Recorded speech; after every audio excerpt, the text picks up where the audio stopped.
you because I'm going to make it 10 times worse. Oh god. Set you up first. First. And then come on down. And 3, 2, 1, go!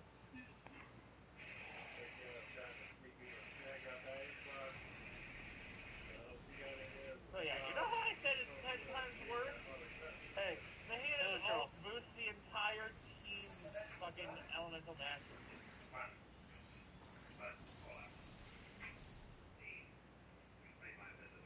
There's a reason she is the Dendro Archon. Yep. Also, why are you laughing at Apple? I feel great. That was fun. Because you're not taking very long to get through it. I took longer to get there. The only problem is she is useless in terms of AD. Yeah. I actually think I'm going to switch to a different character because I'm tempted to run more dungeons. But I want to see a specific guy. Do you want me to change someone? The problem is, Hero, I keep beating my head against Dark Hole and using my Dark Hole until I can grind out enough RNG. This is what would make me a hell of a speedrunner. Oh god. What the hell did I do? Like Cyber and Dragon.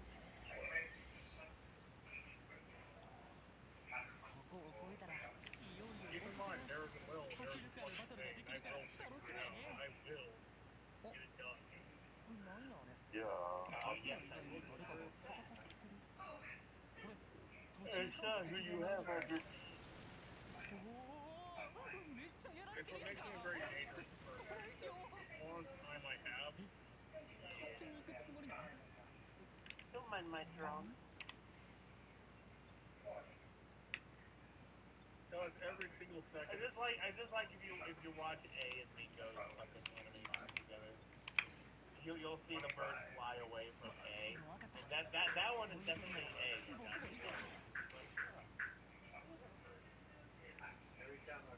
I may have 1,000 hours on camera, so a good chunk of those Hey, hours around. Every single second I spend pure fucking training. Yeah. The difference between me and Serena on Universe is a different part. I spend a lot of time fucking around and still figure out almost all the same shit. That is through pure blood, sweat, and tears. Hey, Ryan, Does that sound familiar? Does that kind of pattern sound familiar to me and you on Get You? One of us takes everything too seriously and the other one just slick through, yes. Yeah, I can't say I want you guys to play Monster Hunter for a fucking reason. I don't. If you get World and Iceborne, I will gladly join you for that. Exactly. Yeah, and I don't care if I get killed or whatever. I'm bringing the series. I just want to have fun.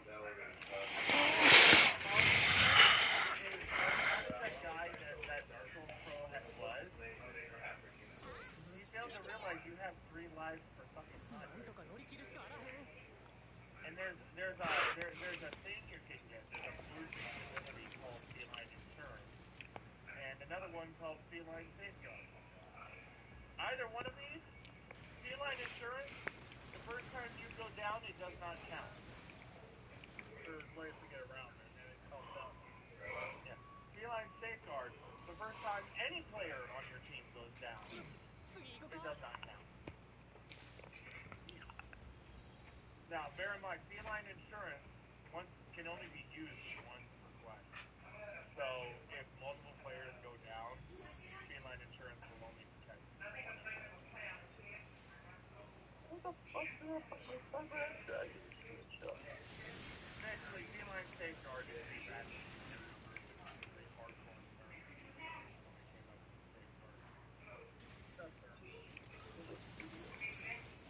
Oh, there it is. And don't forget, the felines in Monster Hunter, the cats, hunt with you. Yep. You I regularly saw my Palico on Xbox Pocket regularly get knocked by monsters every 5 seconds. So the AI architecture. I'm not. No, it's not that. It's that I named him Pocket. I really wanted that pocket pussy. Hey, I went the more PG route and said Hot Pocket. That pocket meat works too. The Orco he wants to talk about. Oh, God. That's Considering the Hunter and Monster Hunter are super soldiers. again, I don't think that's a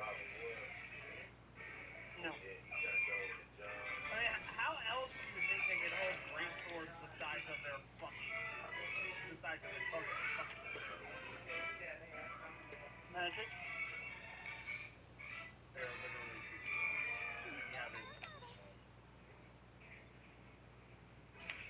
So who are we gonna make our bitch today? You apparently. I also need to make sure yet again. I love the individual weapons that because there's one of every weapon type, and that's for a very specific reason. They are all for this character. They were all made for her because she has mastered every weapon in the game and then some.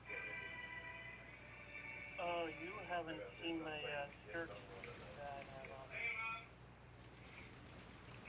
I recognize that sword. Isn't that? Let me see what on. Or even add like The refinement is going to be useless for it because it is unique sword that I'm a pseudo bag and it is a reward for combo.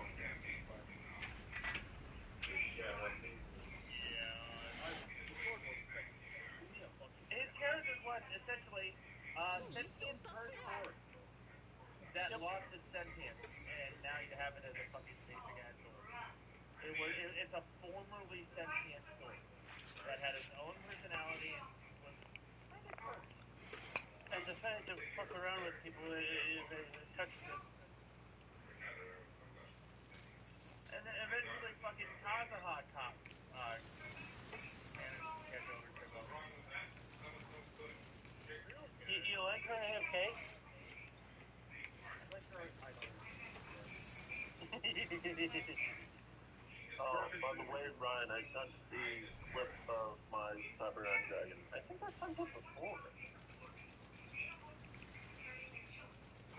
She turns into a spear. Also, Ayaka is fucking ridiculous. Because infuse it! Literally just tapping the dash button just to fucking file and Current damage and current rate item. Holy fuck! From Thunder. Oh my god. Shark needs a reroll. Fuck off! I barely got let me see what her crit stats are. Her damage is high, crit rating. That's only way too high. But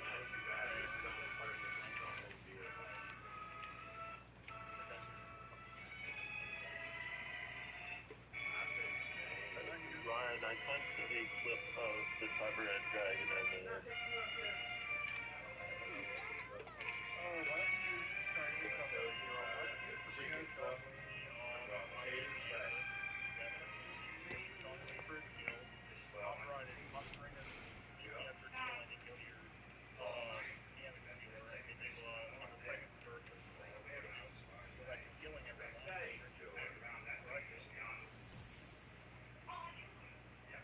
Brandon, you just described my art on fucking. And you want to know who my main damage dealer is for that team? Arlecchino. Okay. Oh no, anyway. Yeah, it's literally in order. In the order of characters. Like, I can't. can't watch But play. anyway. Anyway. Before I lose my fucking train of thought. Fuck, too late.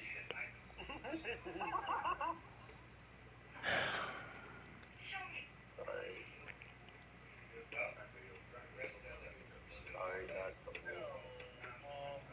I didn't know you had a team really. I just lumped something together and went, oh, Yeah, it's literally Farina with almost 60k AP, Shogun with, or not Master, actually,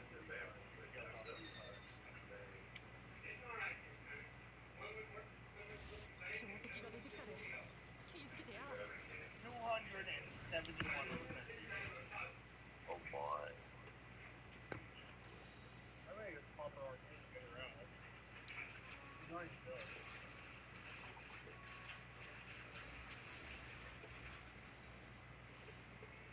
My Chong-Li has damn near 30,000 HP total baby. Fun fact, Ryan. Oh, you know those better things? You can actually get up to 67 points that collecting up those better things. Make you collecting the same artifact. Yeah, here's what it is. Here's her ability. Each 1%, her riding token is essentially power, the enlightened one. Her second essential one, something what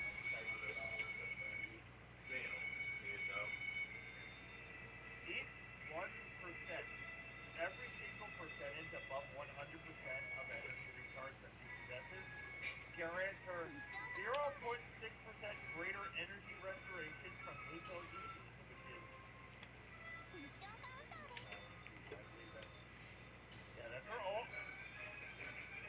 Yeah, basically, her ult will restore 0.6% more energy per 1% and 0.4% bonus to electrical damage. How about? She is my greatest sub DPS here. Especially considering her elemental skill locks onto the team. Like the team itself, not just an individual team, but the team itself. Also, when nearby party members gain elemental force from particles, she gains 2 resolve stats. That's important. Because resolve stacks are used by her ult to boost its fucking power.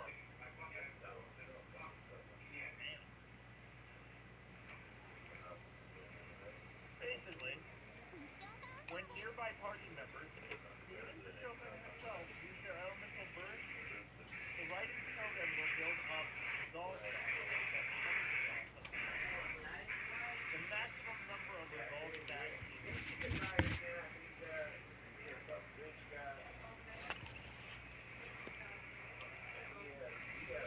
Wow, all my builds in Breaking 4 I max on, the damage dealt by her ult is increased based on the number of resolve stacks. She gets an additional. Her base damage for her ult, and with all 3 of her fucking talents maxed out, base damage of her ult is 721% of her attack. With an additional 1.31% extra damage per stack. For a total of nearly 80 to 90% extra damage. You know what that means? almost double. More like almost 7 times. Yeah, her base damage is 721% of attack. And this is just the initial hit, by the way. It also uses her attack tremendously hard. Because her ultimate essentially allows her to, for about 10 to 15 seconds, wield her katana.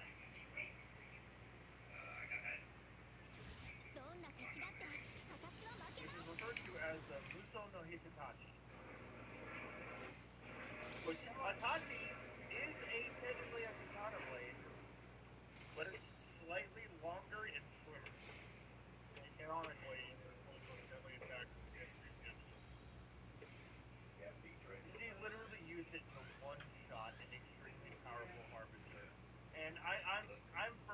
the camps that Senora was absurdly powerful. Like, top 4 harbingers in power.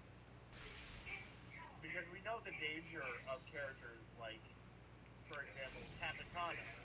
He can't die. He's extremely powerful, but he also can't die. Child has access to fucking abyssal power, and he's still only rank 11. I was thinking yours below that, just thanks to my conversation with Myrianet and the other Harbinger not crying.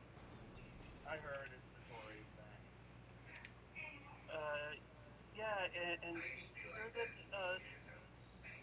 2 Harbingers and the former Harbinger substitute Wanderer all discuss on how they want to kill him. That's amazing. Yeah, they all discuss on how they hate him. You and your big pizza.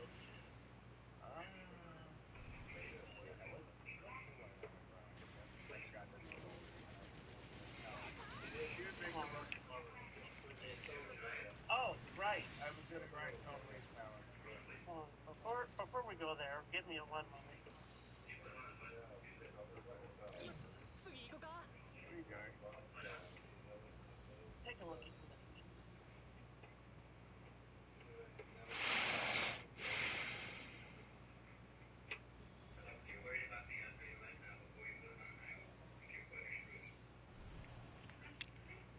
Oh, that's Marionette. Uh-huh. He's the one that created Catherine. He's the one who created the Catherine and the mech that's holding her. He went up against a spinner and held his own.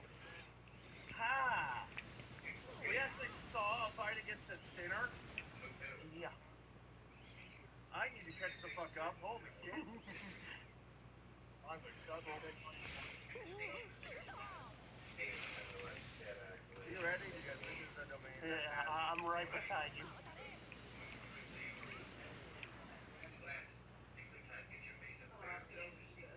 I'm actually going to switch off Shogun. He's a bit.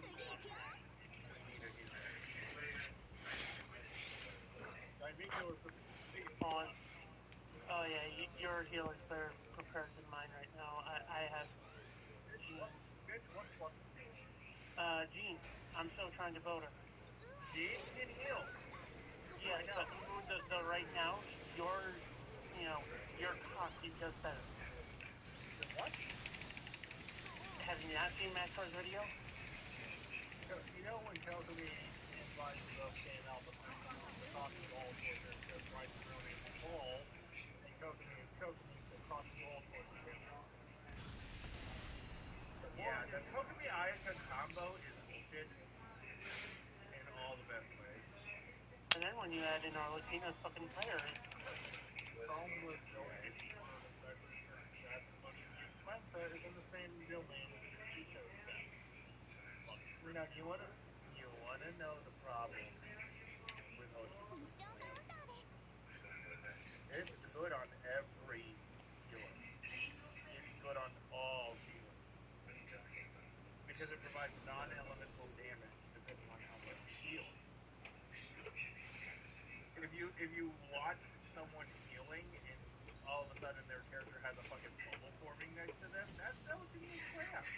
That bubble pops every 4 seconds and can pop for over 30,000 damage in pop, depending on how much you heal. My buddy Austin, not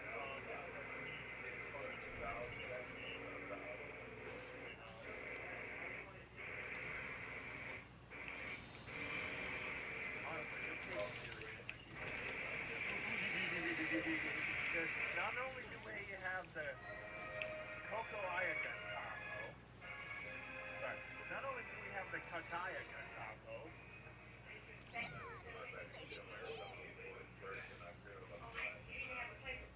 we also have a fucking melt.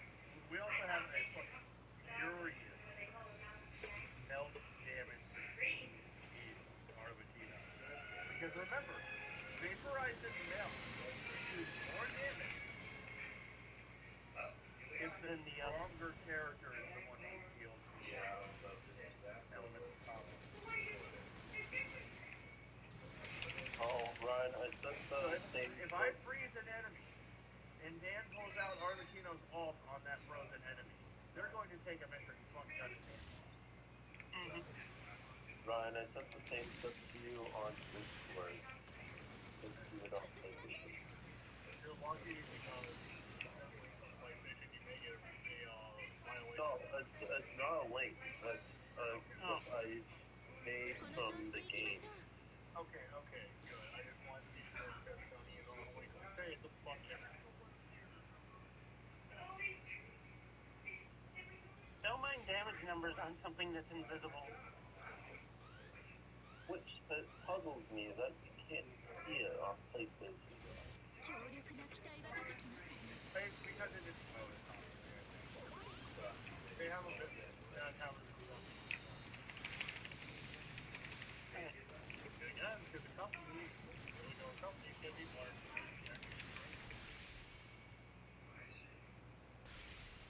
By the way, just so you know, this is for Dominic. I figured.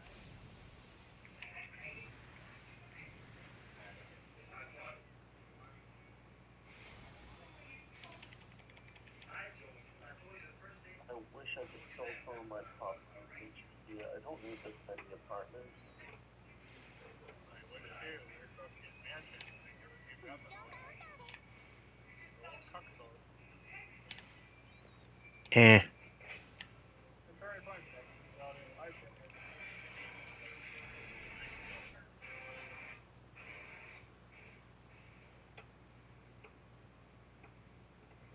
There.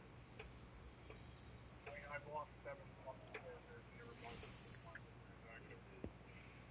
All drawing. I think that was the fastest of those two, but he went down.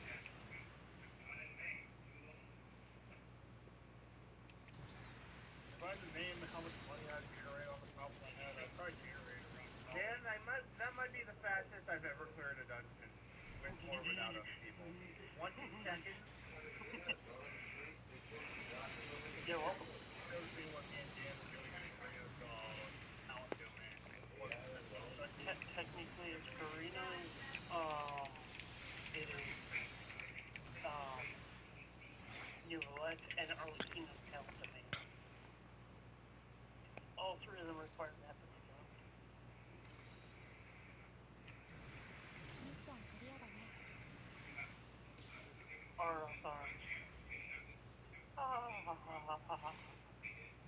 Damage. The big swinging in front of him if he was invisible. Yeah, pretty much.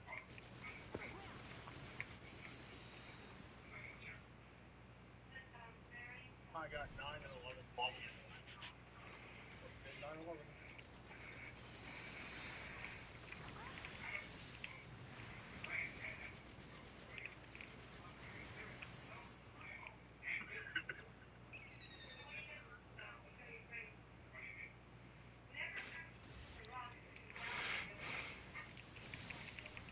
Numbers. Yeah, he was a dick and kept knocking me back. So thank you for being an even bigger bitch.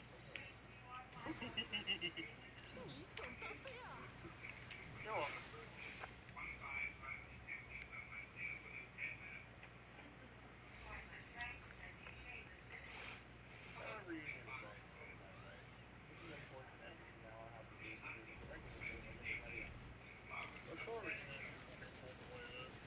Yeah, for when you need to actually catch up. I actually got knocked back by those two.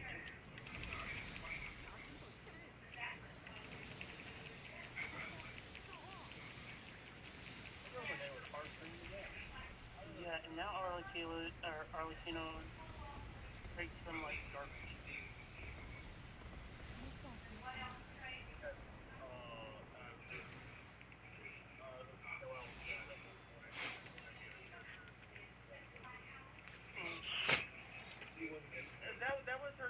That was her comment thing. She was trying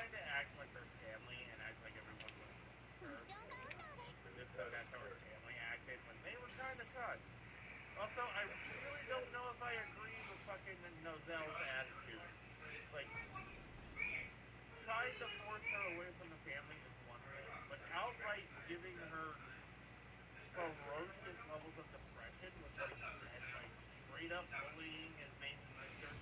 That's not how you protect one.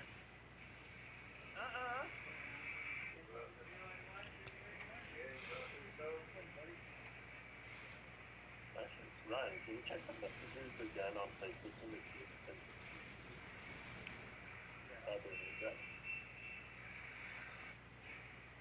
I mean, I sent it to you on Discord too, so. Yeah, it's not the first. Okay, try Discord then.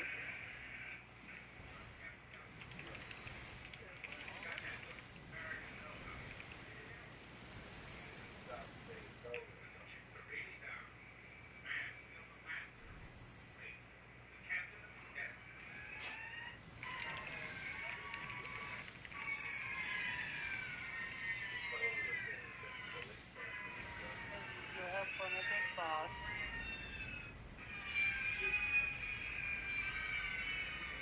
Did you have fun at the meet?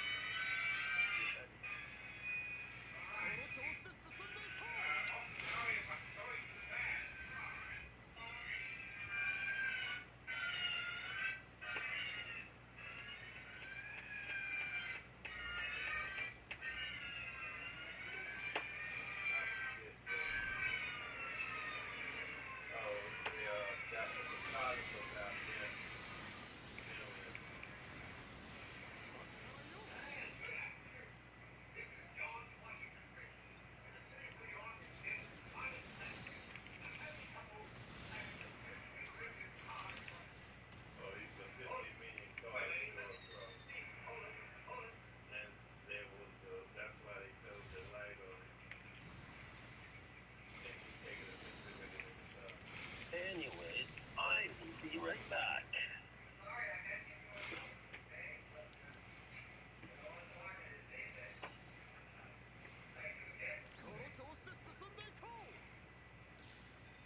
Wow, okay, she wasn't kidding. Yeah, that Cyberhead looks pretty good.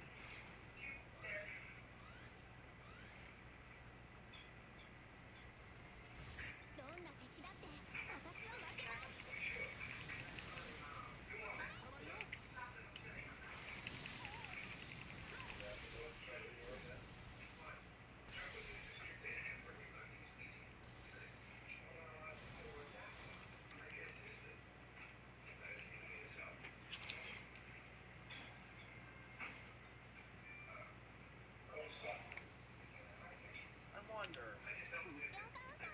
when I go into the fucking, playing into this game, can you see what I'm playing? I'm right next to you, so. I don't hear anything. No, I'm not hearing anything.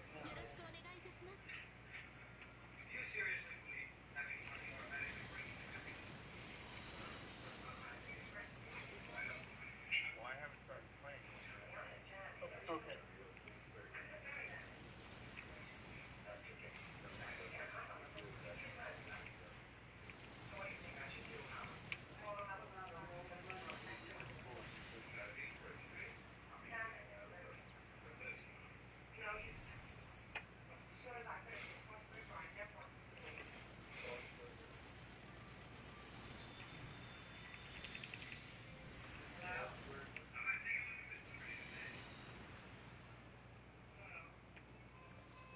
They added a co-op mode.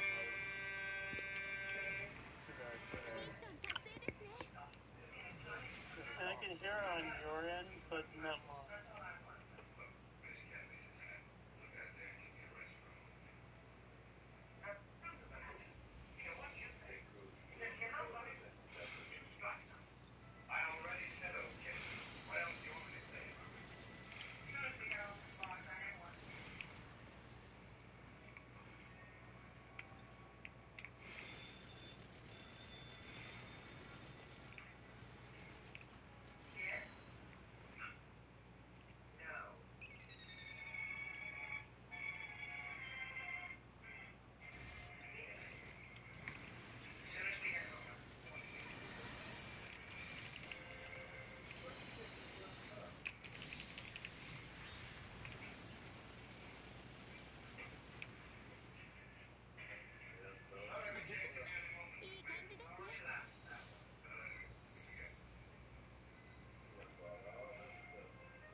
I heard the song.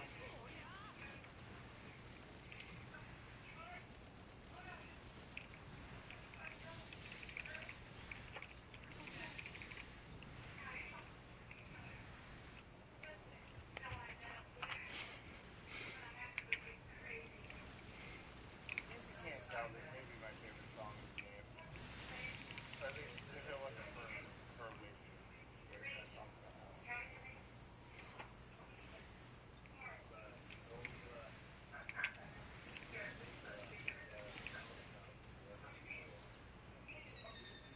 Apparently they also added hard mode features like customizing talents, like you must play every note or your performance will stop. So if you miss a note, your performance Yeah, hell no. that's a level of perfect beyond even Guitar Hero. No thanks. Yeah, no. Guitar Hero's about now. The main difference between this and Guitar Hero is when they make these songs, they have to make them playable for both console and keyboard.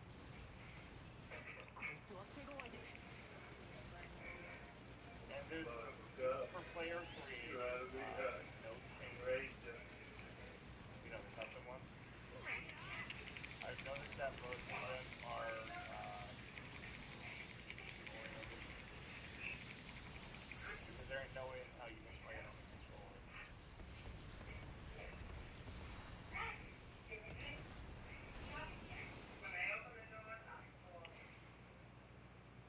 The main reason I love that song is because it's like that song because oh, you left the work. Yeah. I have no more resin. Ah.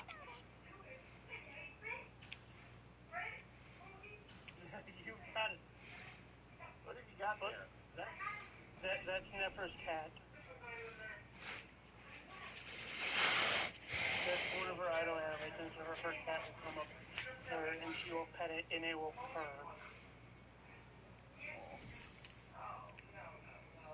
Yeah, it's supposed to be one of the sweetest Meanwhile, things. fucking Raiden Shogun is doing the last thing everyone expects him to do. Playing a fucking tuba.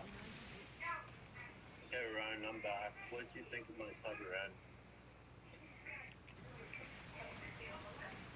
The accurate?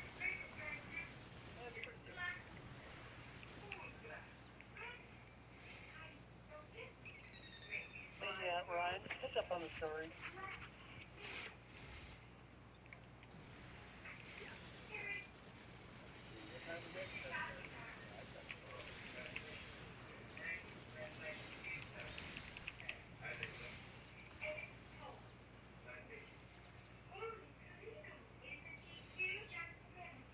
Ooh, level 8 is the teapot.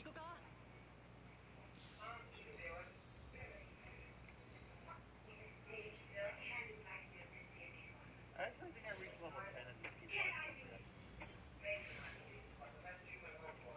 Now that I actually know on how to get my teapot leveled up faster, I've been working on doing that.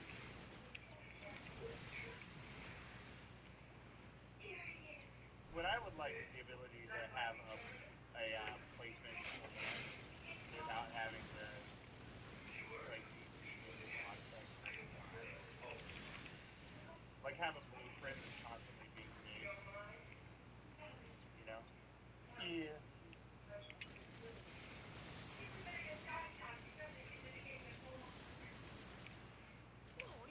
I hate that Dragon made a comeback in Master Duel.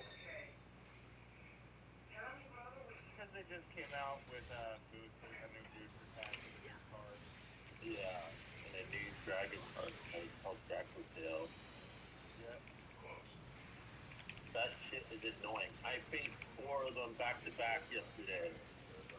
Or Friday, sorry. Oh, too bad, so sad, Mr. Cyber Dragon.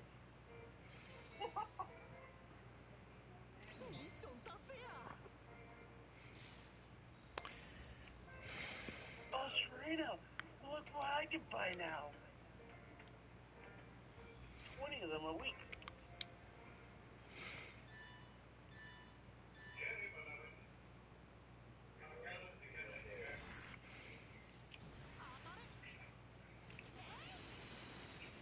The only reason why I brought up Dragon Maid is the guy I'm facing against right now is Snake Dragon.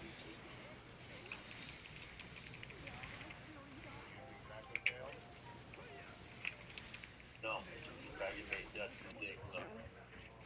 Branded shit. Oh, you did branded? Oh, well, fuck you then.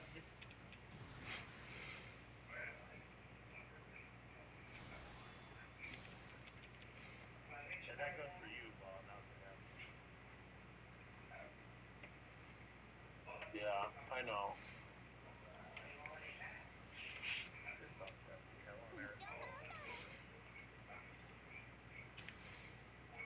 Luckily, I have nipping hands.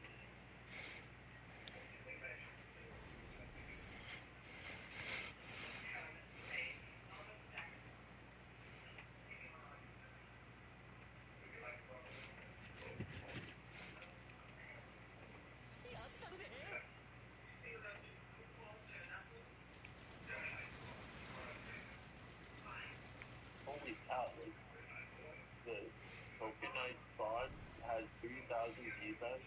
The fuck?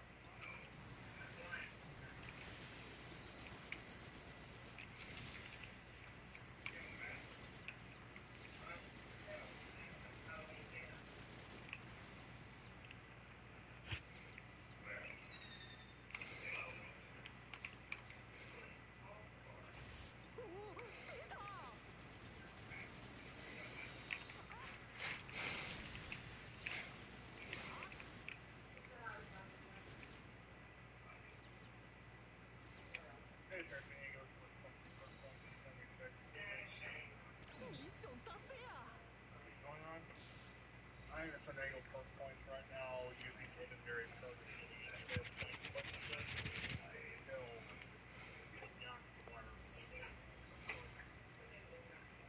Otherwise, I'm going to be grinding my ass off and level up to go legendary strength. Perk coins don't transfer between characters. To be fair, they figured no one was going to min-max in that game. Well, unfortunately, if I want to run a build of everything I want, I have to have at least one character. Namely, the actual trade, and the rest can be loaded to different things.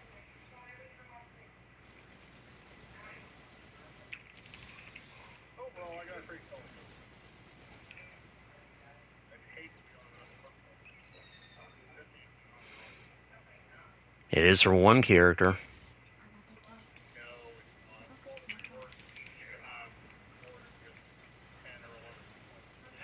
Average players, Serena, keep that in mind.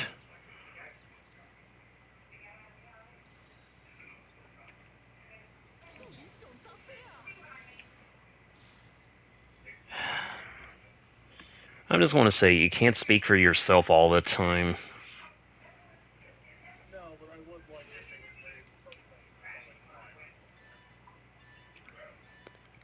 Well, I don't know if they will. I'm not saying they ain't. I'll tell you one person I'm making before I get home when I get paid. Like the day I get paid, I'm making a person. Fucking new controller. Your controller is on the left controller again. The way it is right now, I have to pick and choose with the way I quote unquote finagle it. There's pieces that came off and I can put them back on, but it costs me my L1 button. Again, if I don't do it, I have to hold it in a very awkward position to use the down button. I will say this now, half this is your fault, and the other half is the 3DS company that likes to do that. When I was a kid, not saying back in my day, especially Zero, but when I was a fucking kid, you could toss your PS2 controller at a fucking concrete wall and it wouldn't even budge. Yeah. You can literally feel the difference. have a bonus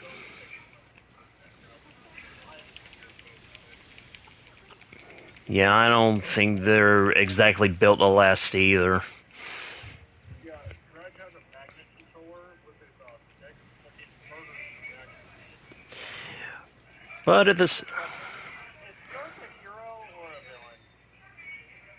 Neither. Outside of that. She's neither.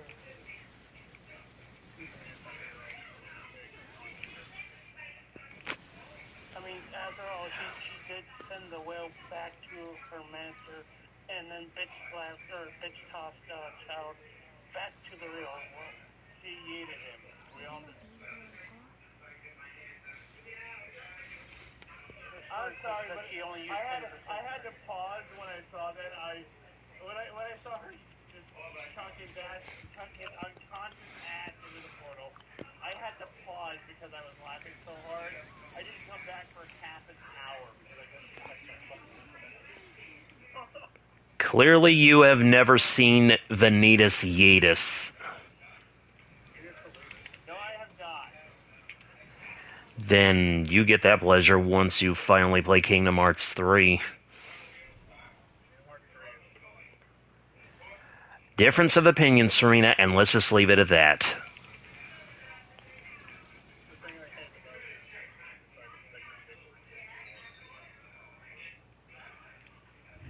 I don't follow what you mean.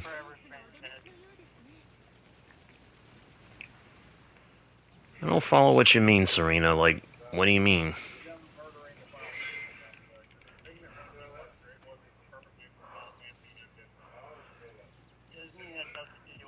Yeah, I was going to say, actually, that one you might want to blame more on Squeenix.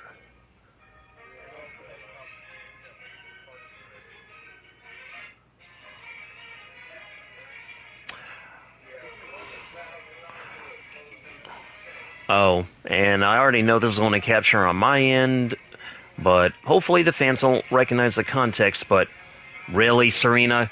Cock and ball torture? Your ass is sorry, Your ass is lucky I did not record that audio for my speed run. You would have got me demonetized. I got it right. I got it right away, but I didn't want to say anything until I got a decent break. I'm doing a speed run after all.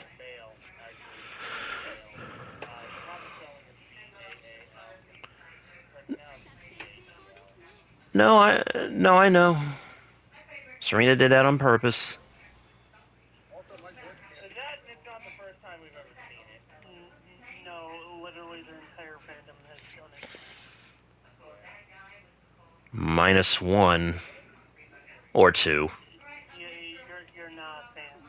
You're just there occasionally. That's literally the same argument as I'm not a fan because I don't get Legend Z to A. No. Saber, you're not a fan. You're not a fan of Genesis. You have told us this before. That's what someone said. You're not a fan. I'm using your Okay, yeah. to say it against you. No, fair enough. But I had to clear that up because my cousin basically thinks I'm not a fan, but I know he just does that to meme on me. But I can't support them. Now they're going to make crappy games. Because I'll be honest, their actual reason is kind of a moot point, seeing as how Pocket Pair has thoroughly established their dominance over Nintendo.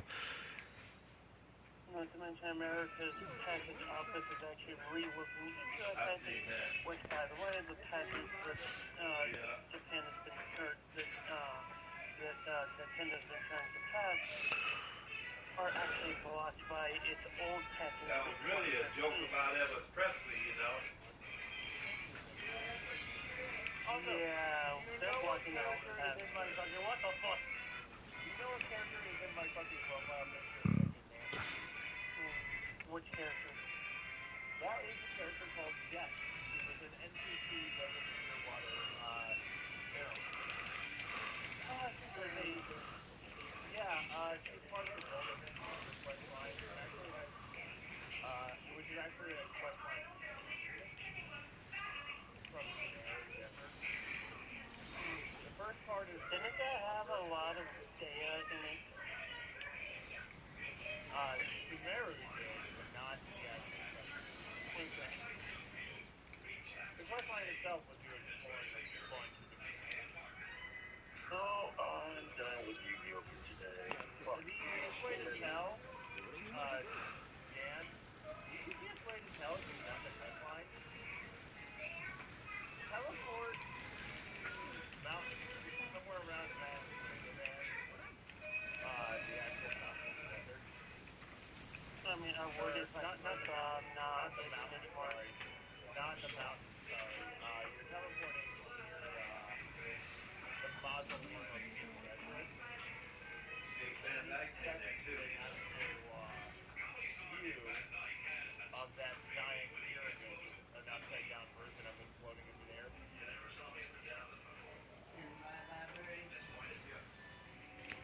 You know the one, the pyramid with it inverted itself above it. Yeah, the top of that will be glowing and have a sort of vortex either going into or out of it, depending on the way. Because I no longer see it as of the completion of the golden request. Well, There's a boss at the top of it. That boss is, and I quote, algorithm of semi-intransient matrix of overseer network. There's that boss.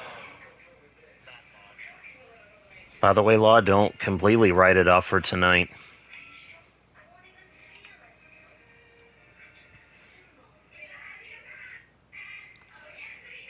Because the simple fact of the matter is,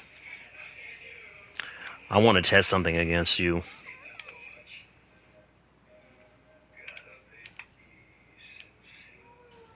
Law? I said don't completely write it off for tonight because I want to test something against you. That's fine. I'm just done with playing against other players for tonight that I don't know. Okay. And by the way, this is not me returning. I just only went back to get some free gems and see if I could get some packs. Fair.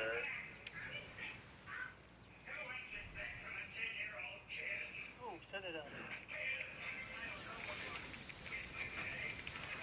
And Paul Lyons in that.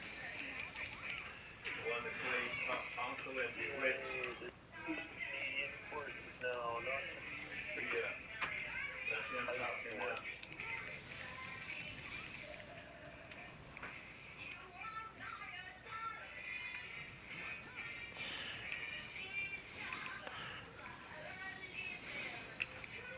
By the way, Law, I checked the website.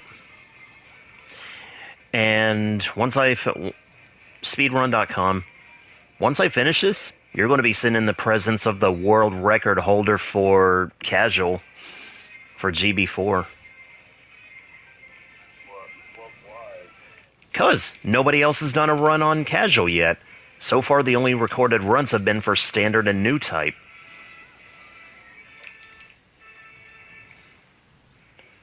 Well, for story, anyway. Like, Quest, I don't know what the runs look like yet, but I decided to do story casual first. So yeah, once I enter that, since no one else has done it, I can safely say I'm the world record holder for that one.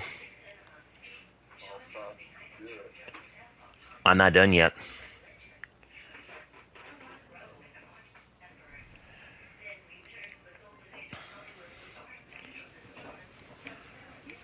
Like, cause just to check this very quick.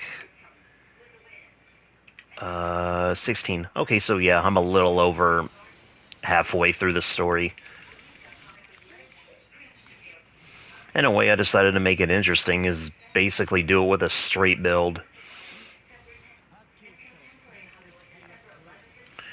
And I'll get... My main build is essentially like a straight build. I'll be same type in the case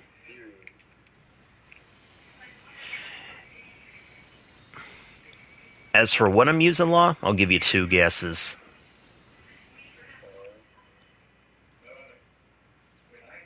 And the only hint I want to give you is it is an alternate century suit, not UC.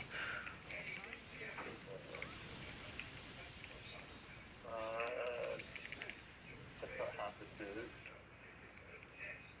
Destiny? No. My clothes are fine. You know what? I'll safely say this as the second hint. It is no suit from Cosmic Era or Anno Domini.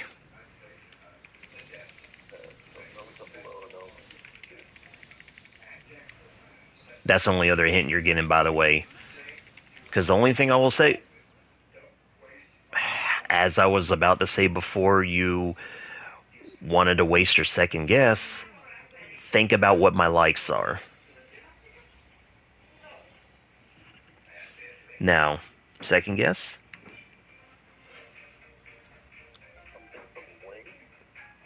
Warmer.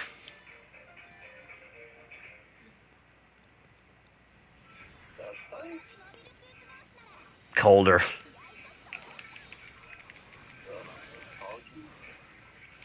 Warmer. Finally, he gets it. Besides, I'll be straight, I kind of figured that would have been your first guess considering how much I hyped up that fact that I could play that suit in this game. I wanted to try guessing that was something else first. Yeah, it's just the problem is, for some reason, Death Life builds don't feel fun to play in Breaker to me. Oh, to me, it's just like, the wheel has no, so like, to me, it's kind of Base. boring, but like, it's a cool suit, nonetheless. Good pilots have piloted it. Hey, it's like I've always said, function over form after all.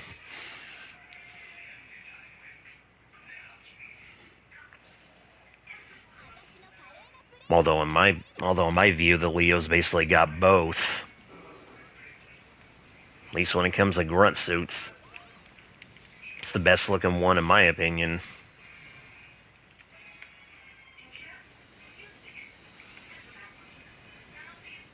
With the flag a very close second and the Gray's third. Okay, fair enough. With me, swap flag and Leo now. I mean, makes sense. You always did say you preferred 00. I will admit, though, because of the whole fact that the backpacks, well, you can't go without a backpack. Normally, I would have made it visible, but I was like, you know what? I'll just turn this into a high mobility type.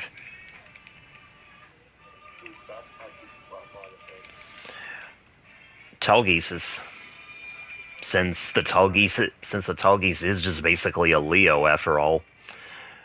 But I'm never admitting that to my cousin, because the fact of the matter is, performance-wise, they are separate monsters.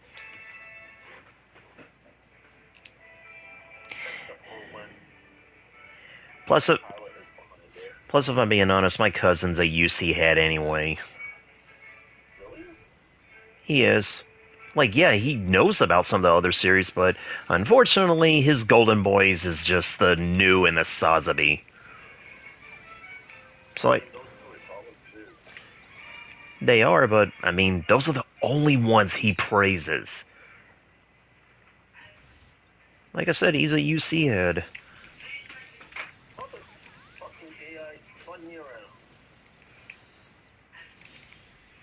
I'm sorry? Wait, what are you playing? Gran Turismo. And an AI spun you out? Yeah. Funny thing I learned about that law, technically speaking, AIs actually aren't aggressive in the Gran Turismo games. If anything, they just follow a set path. The only reason it seems like they are reactive is because you just so happen to cross into their path.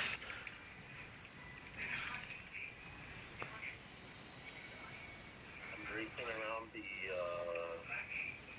long oval track. I forget what it's called. Special Stage Route X. Yeah, that. And using the compound. I have it going.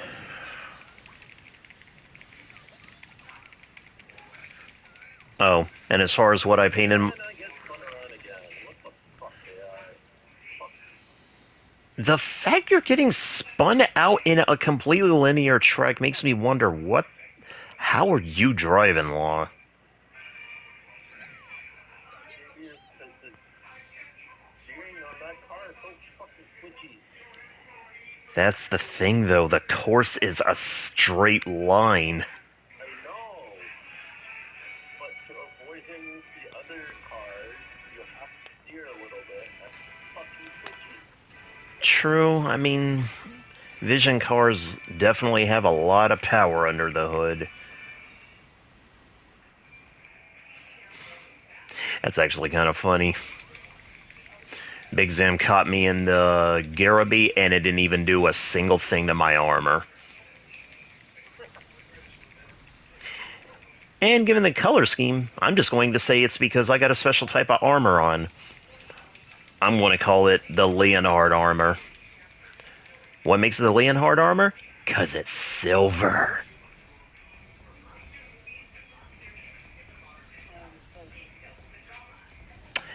Let me put it to you like this, Stan. Me and your wife are basically in an internal color war that I am not letting her win. 'Cause she's obsessed. Emerald is better. At this point. Emerald? Yep. Can't say I agree with you there, friend. I like Sapphire better. But you were going on about silver because, you're in dick measuring contest with my wife. It's her fault for... Did not change the vehicle.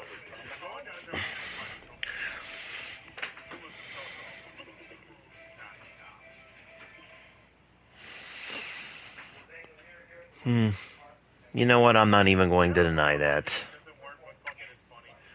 Actually, I was going to say I'm not going to deny that. I probably did start off with a disadvantage, but all I'm going to say is Serena's still obsessed. It doesn't mean you guys can play our game. Get rid of her joy by getting joy.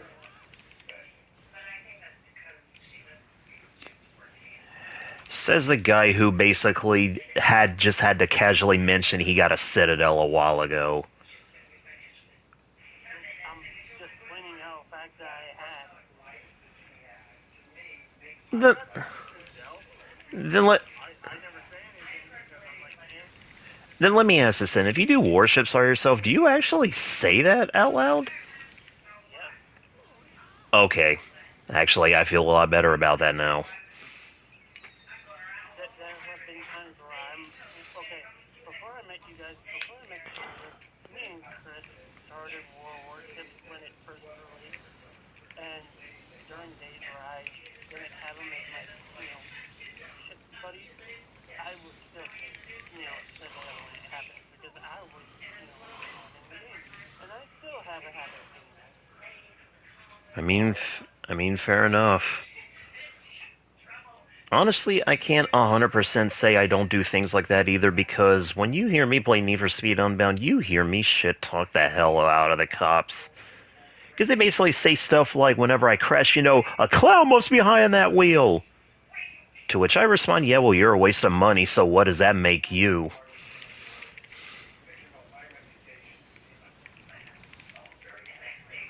And the only reason I even bring up the whole waste of money is because that was like a really funny joke I heard from a Fairly Odd Parents episode.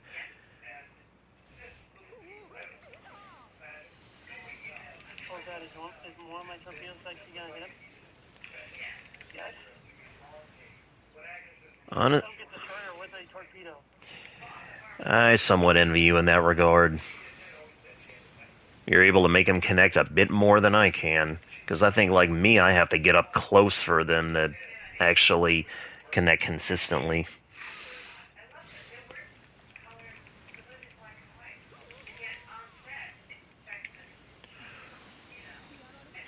Also, I promise this is the only time I'll bring it up, Dan, but are me and you cool? Now that I've had an actual few days back to cool off, yes.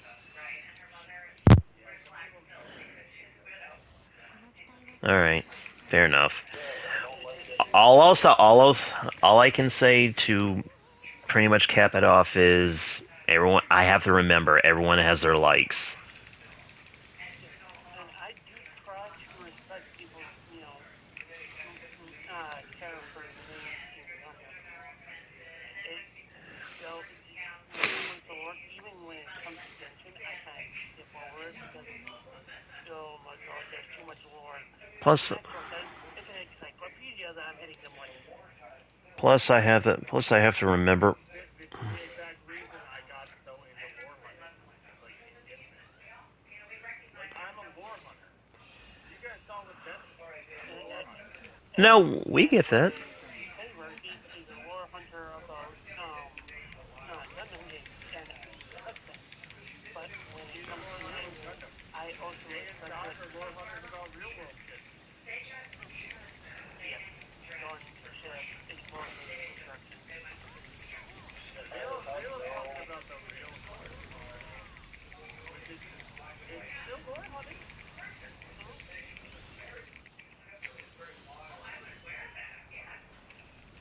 I have no care for the But the thing is, Taylor, I was trying to get to a point of the fact that you told me at double standard.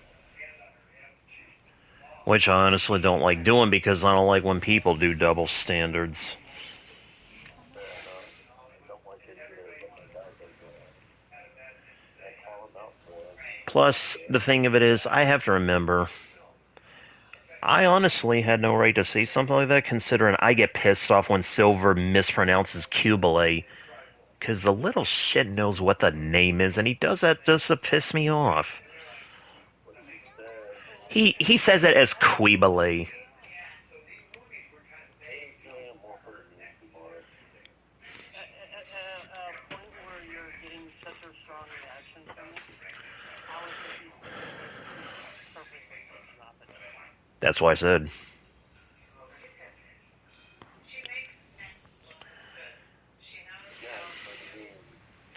Yeah, a byproduct of who he associates with. I've said that about Londo Bell.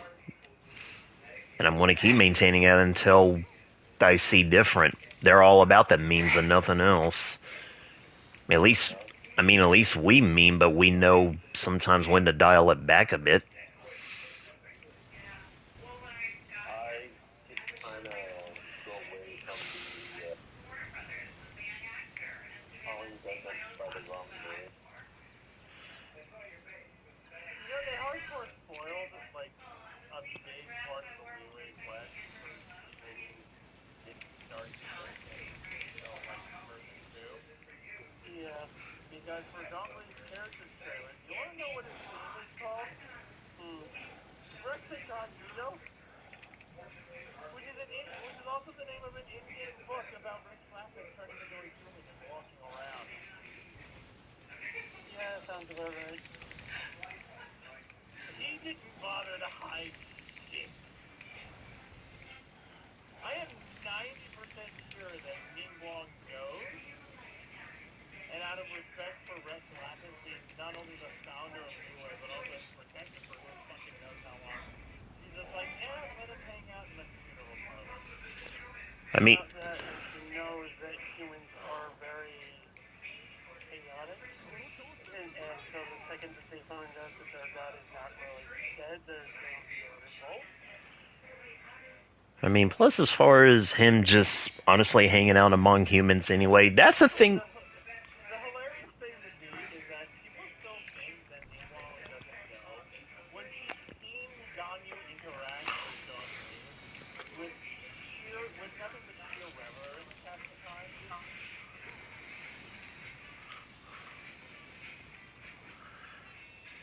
my question for those people is how? Like, we know for the fact that the chief knows that he's not dead because he literally appears to them in the room. Like, Ding Guang, Keching, and some of the other investigative people, they all know. Ganyu and fucking Zhao know because they're a deaf guy. And they know what it looks like in human form. And Shenhe knows because, her mother is the fucking, a deaf guy, and so, yeah, Her mother is that. a horny prick. Yeah, we'll just call her that. There's no other better name for that. Also, Horny crane, yeah. also, why horny crane? Have you seen the outfits that not only does she wear, but the outfits she gave to Shenhe and Ganyu? Actually, They are leotards of a bar.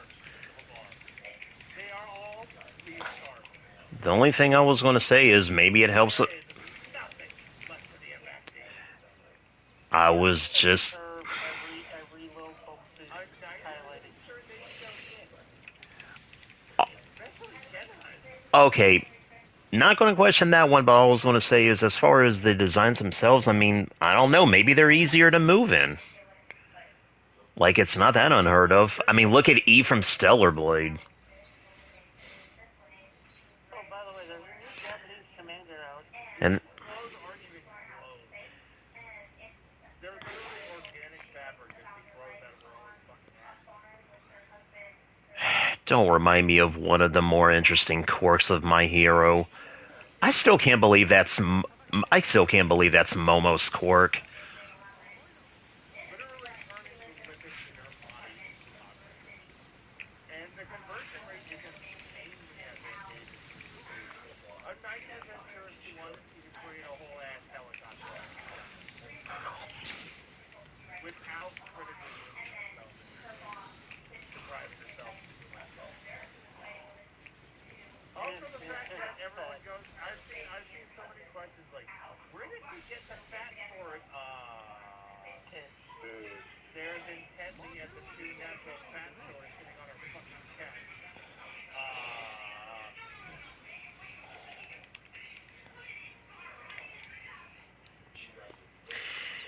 By the way, for those of you watching the stream, I will be taking a short commercial break.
No problem. Alright, and we're back.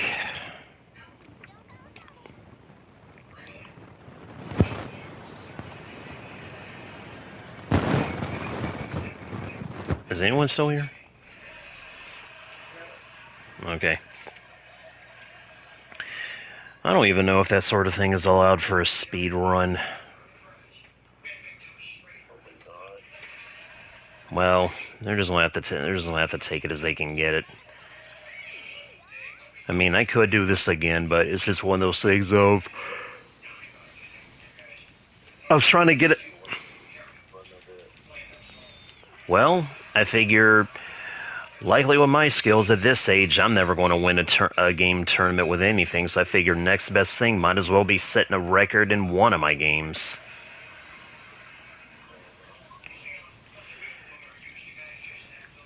And for the most part, I already have Hopper Suit locked down. So I just need to focus on some of my other games. And I will admit, despite the fact that not a lot of people probably know about the Breaker games, in one small way that kind of works to my advantage because that means not that many runs have been posted online. Yeah, people not knowing about Gundam can be both a blessing and a curse.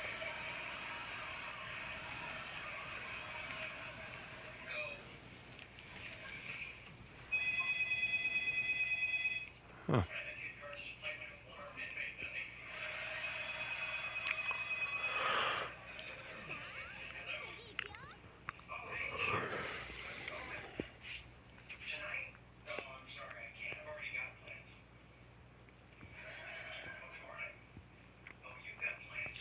Hey, by the way, Ryan, you know they brought Pokemon Coliseum to the Switch, right?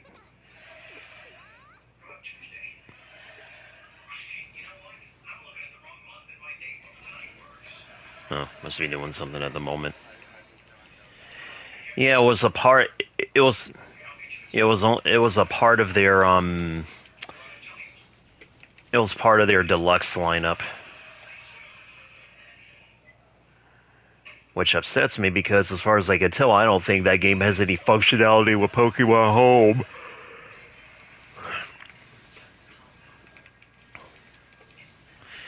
Which is which is really stupid. I'm not even going to mince words about that.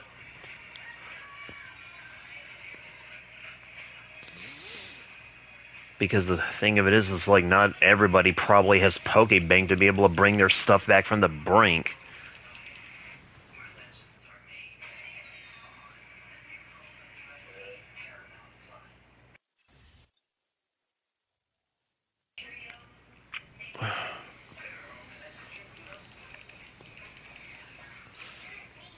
I already feel like it's bad enough that there's companies out there like Sega Rosso who, for whatever reason, just refuses to bring out any new Initial D games.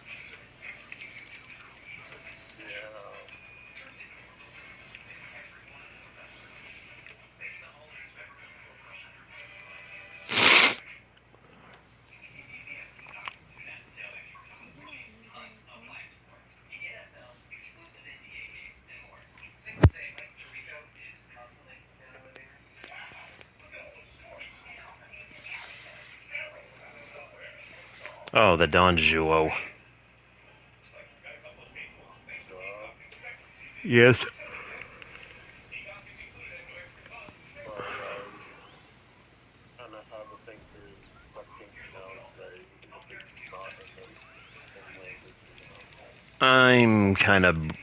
I'm slowly getting to the point of where I'm being a little burnt.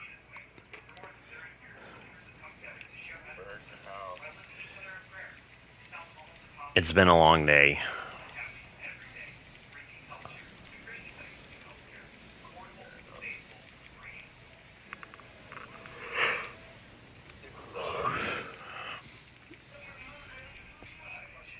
You know what, given what it looks like anyway, I'm just going to call it the Dinosaur Gundam from this point on.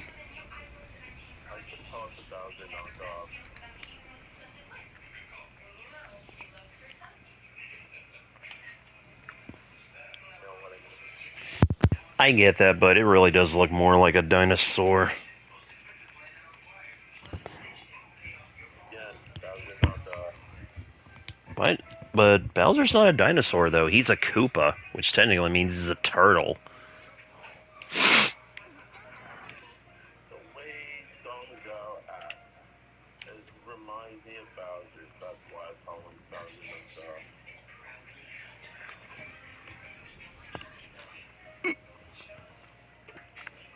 Alright, that clears stage 20. I'm on stage 21. So, as far as I can tell, I think only 9 more stages to go. Because I think there was only 30 in the game. So this speedrun's actually going pretty quick. It also helps that I'm dual-wielding twin 105 millimeters.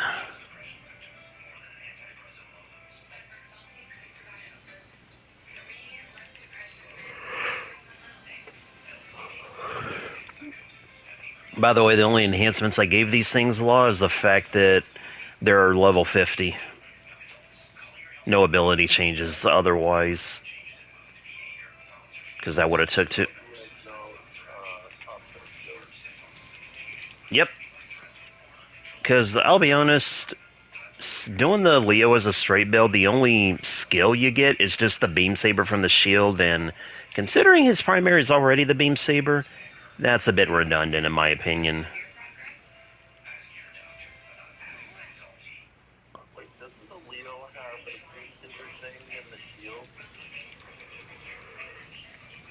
That's why I just said it's a redundant skill if you do a straight build as a Leo, because he already has a beam saber.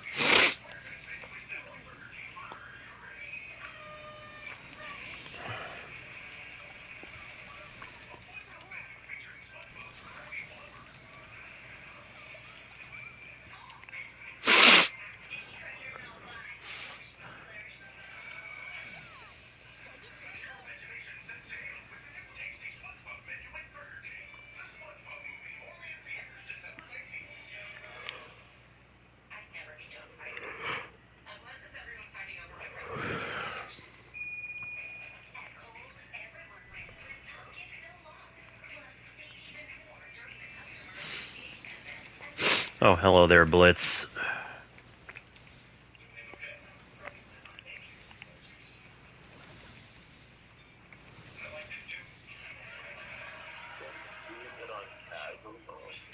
Yeah. Like, I'll attempt the standard and new type runs at some point, but I want to get casual out the way first. Because again, nobody posted a record in casual.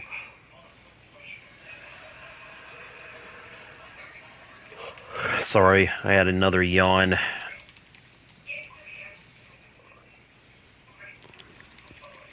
But yeah, nobody's posted a run yet in casual. So once I post my time, then as far as that specific record goes, well, I'm the world record holder.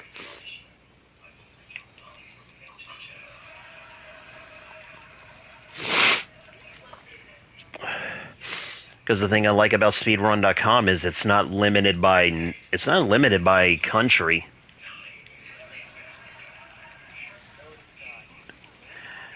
So, like, that's one thing I was kind of interested in, is I was like, can I honestly say that if I put this in, it's a world record? And honestly, I figure if you post it and you're at the top, then yeah, that makes you the holder for that specific record. Now, of course, if I wanted to be that person, I could easily say I got the top record on every type of run, so I really would be the world record holder. But I'm not going to be like that. Because honestly, I'll be satisfied just with having one record.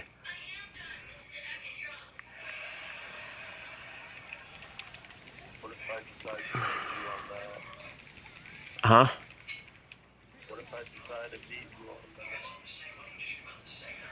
Then you're going to find out, just like Serena, why that is going to be basically signing yourself up to a very long, drawn-out war.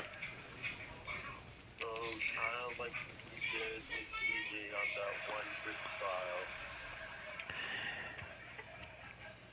Not on the Dome, because I find it funny that's the one you always bring up. Instead of the more interesting one, the one near the shopping plaza. I mean, fair enough, but like, no, not like the one where it just puts you on your own. Like, I'm saying the actual race for the drift trial thing. Yeah, I know, the one that's around the Dome. Yeah, because that's just the one that they was like competing to get the top, and at the end I kind of gave up because I'm like, how the fuck do you get 1,700,000?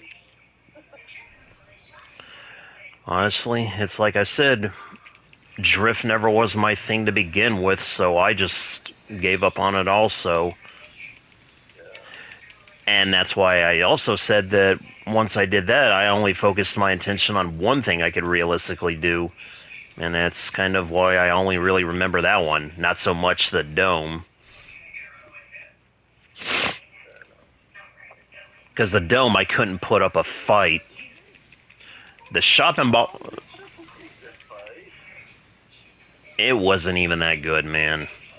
Because the thing is, it's like, both me and you were quite a ways off from his record.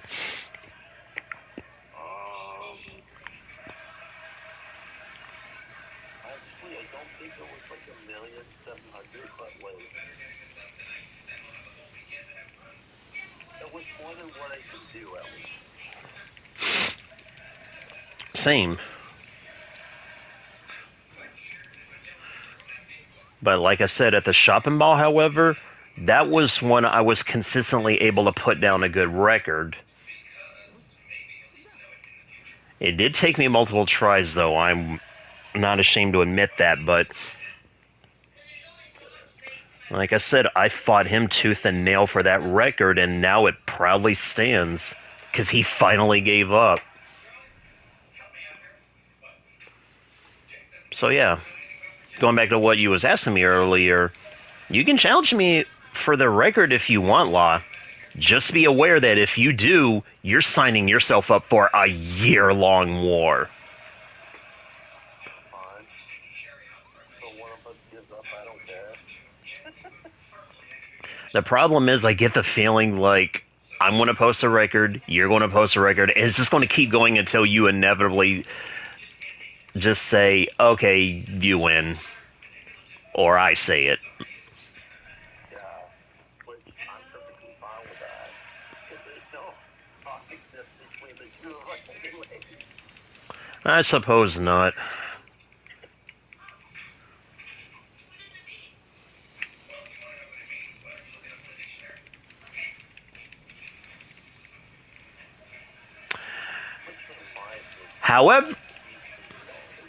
However, though, if Ryan decides to challenge me for that record, though, I'm going to have to turn that from a one-year war into pretty much Russia versus Ukraine 3.0.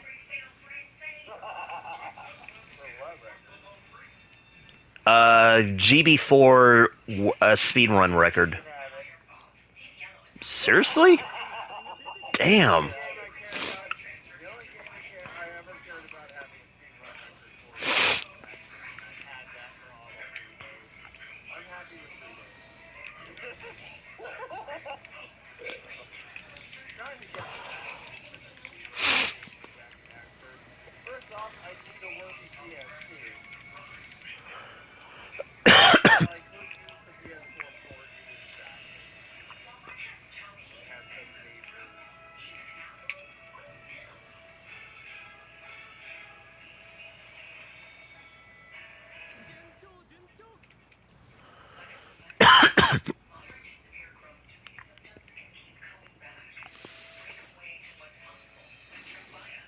And the funny thing is, I wasn't exactly talking about new type, like I was talking about just casual difficulty.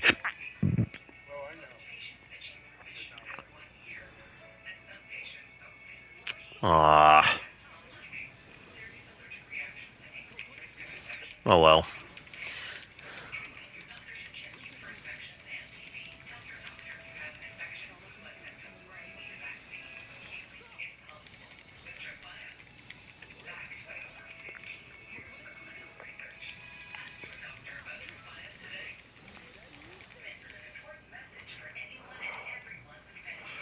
If I had a proper stopwatch, I'd probably do some speedruns of some of my Yu-Gi-Oh games on the Switch.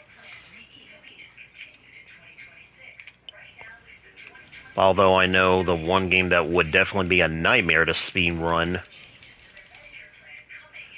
And no, it's not Forbidden Memories this time.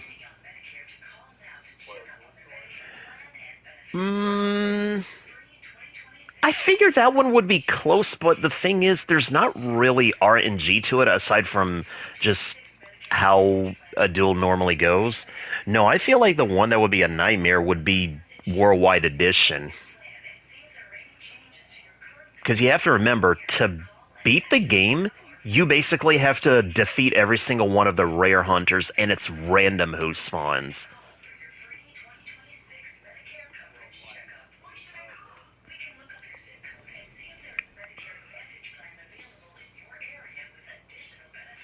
And keep in mind, in that game, I'd have to defeat every opponent at least once, which means at some point I would purposely have to incur 5 losses. Because for some arbitrary reason, that's how you get Mokuba in the game.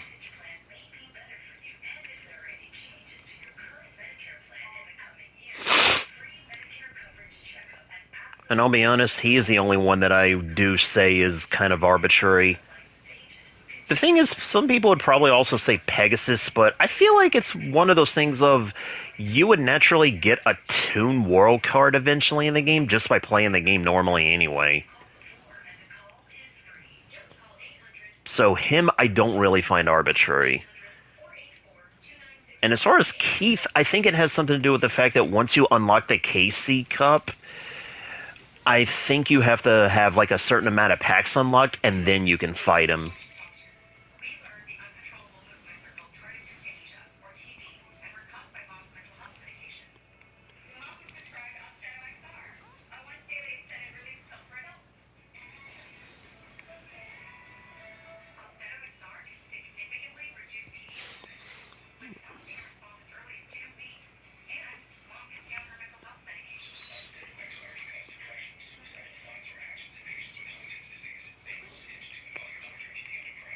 Hell, if I really wanted to, at some point, I'd honestly could just make another save file on Need for Speed Heat on another one of my accounts and see if I do a literal speed run of that.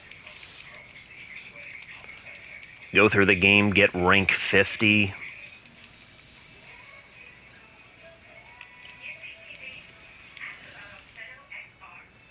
And as tempted as I am to do that because it would give me a excuse to beat up on those 2 corrupt cops again. I would probably pass on that one if only because I feel like I'd just be hitting a lot of my same beats before. Plus, I'm not like a lot of those people on YouTube who can somehow manage to do a 1,000,000-point run at night. Not unless I exploited the hell out of Port Murphy.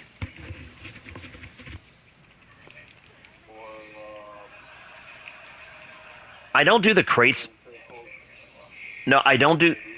No, the reason why I don't do the whole circles or the crate thing is because you also get bounty if you knock out the cops. That's why I say specifically Port Murphy with that one jump.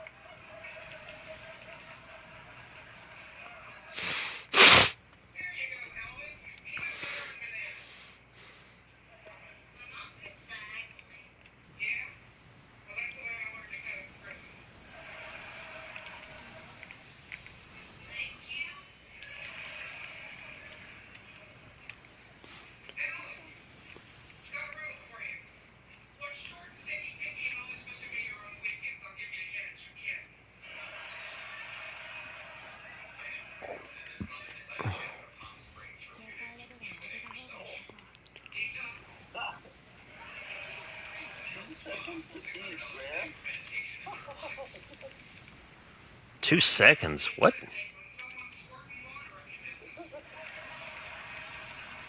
seconds and 10 milliseconds to do prayer. How do you figure that? I'm just using the straight build formula. Did you enhance it? Did you enhance any abilities?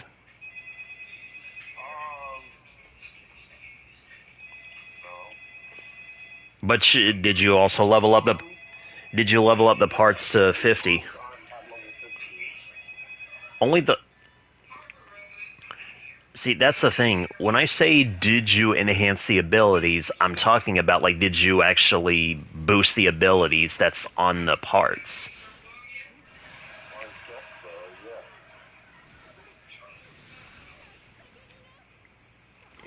yeah. It's like I said, like when I did this Leo for the speed run, I just decided not to attach any ability to the arms and made it so that my only strength was the fact that I bulked my parts up to level 50.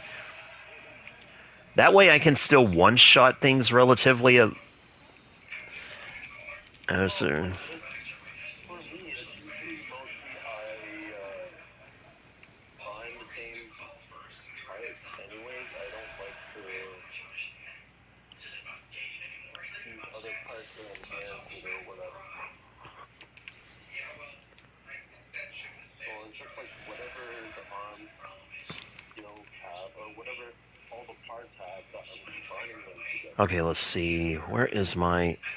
I am at 1 hour and 43 minutes into my run, so I'm doing pretty good. That being said, I am going to have to take another small commercial break.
And we are back.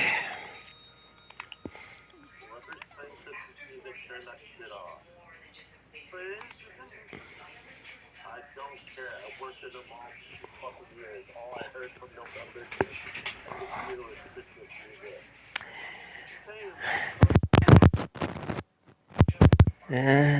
That was just the Hershey's Kiss music anyway.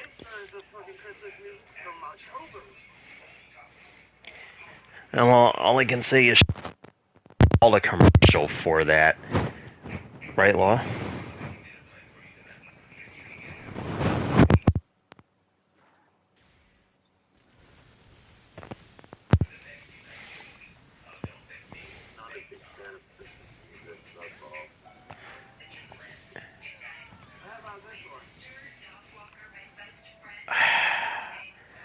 No, hold on. I'm going to give you a fair warning. Don't play that. Don't play that theme if I'm busy doing this right now, because you could get me demonetized.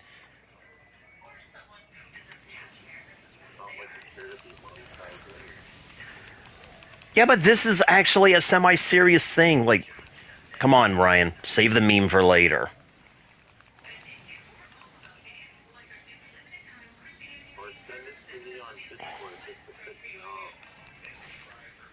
Or that too. Actually, oh, never mind. Actually, wait. Now that I think about it, it wouldn't even matter anyways, considering the audio from this party isn't even in my stream. So I don't know what I was worried about. Look, you have a bit of a nasty habit of busting out grass skirt chase randomly.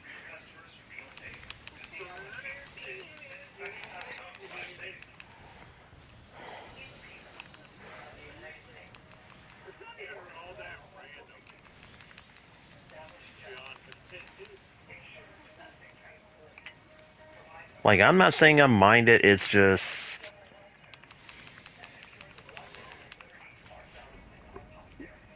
No, it's one of those things of, I'm honestly trying not to add too much in my video, I guess.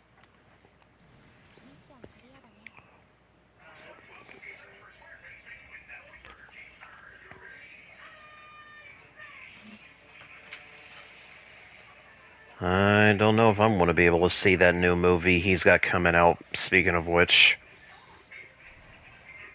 Which, honestly... Come on, I know there's been commercials for it even in Canada.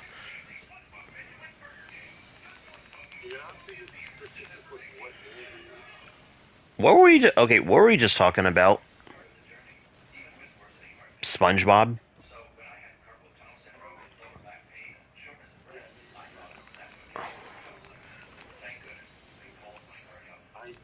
Considering it's a Dutchman movie.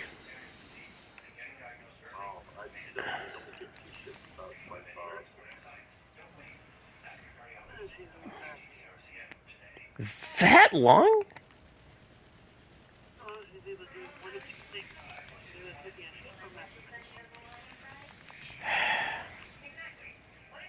I thought that was supposed to be your job.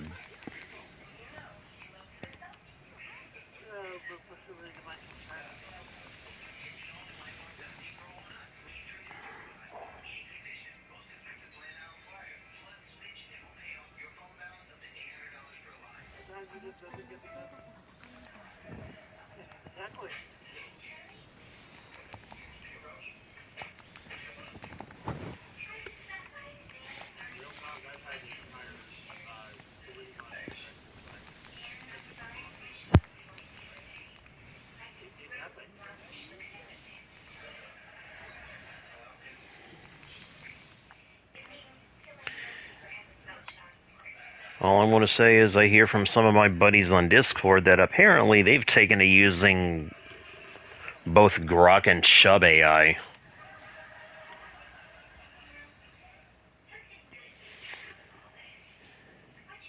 And yes, that is an admission that I am part of the NSFW roleplay chat.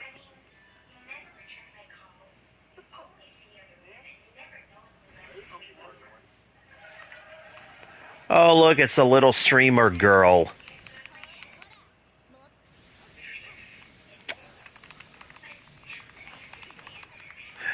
No, no. I want her to be the final blow.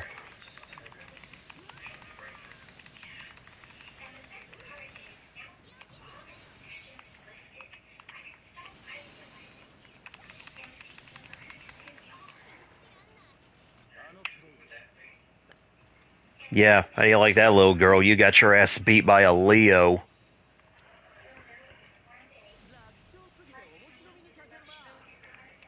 I seriously never thought I would find any characters in the Gundam Breaker franchise that I outright despise. I mean, Misa I dislike, but I don't hate her. That little... Misa was the protagonist of 3, and secondary protagonist of 4. Okay, I'm watching you. I don't know if my audio comes through anymore. No, it's not. I had that set beforehand. I mean, you can still watch. I appreciate the views. All the... I don't watch you. You should watch me a bit more. Like, my videos are actually pretty good.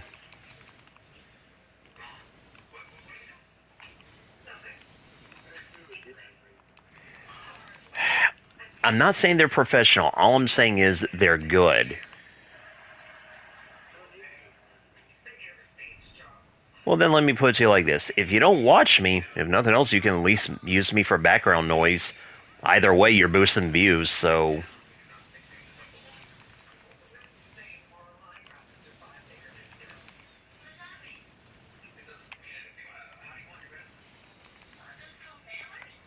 Besides, are you seriously telling me that you don't get into one of those automatic pilot... Or rather, in one of those autopilot modes where you're just finagling with a build in a game and you just want to throw something on?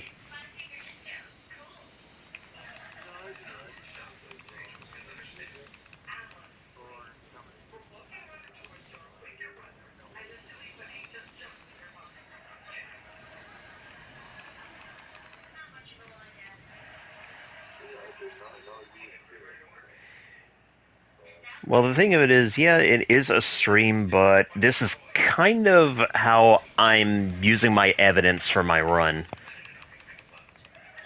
Because the thing is, it's like, I don't know what you have to have specifically to log in a run on speedrun.com. So I figure a stream ought to be the next best thing.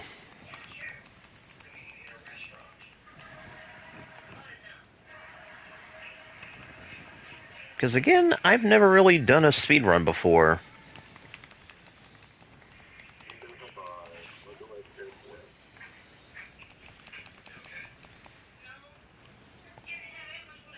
Get out of here, Plumas. Sub 2 minutes for the first wave.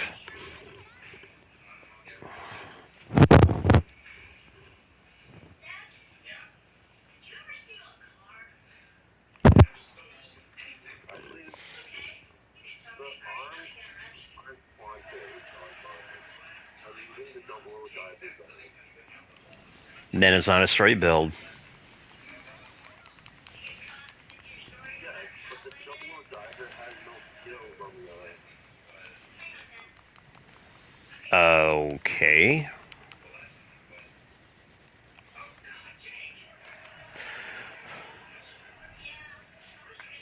I mean, granted, the only reason I even have a backpack on mine is because, yeah, again, I can't exactly do a super straight build of a Leo only because of the mechanics of you can't take off a backpack in this game. Like, you can hide it, but it's still there.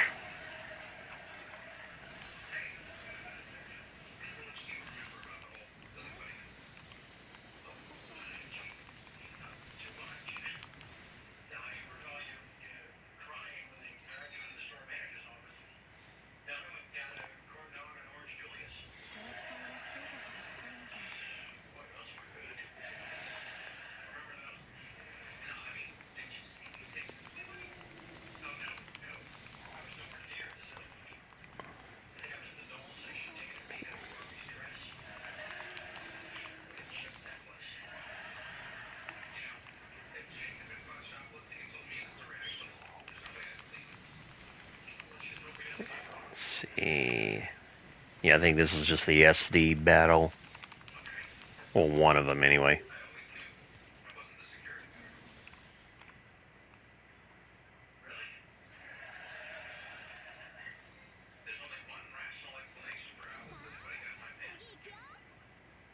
Chaos just use a death sight pad. Did I what? There's Chaos just use death sight pad. No, he uses, Actually, I think I can say this without it sounding weird. Like, he just uses the head of his namesake. The Chaos.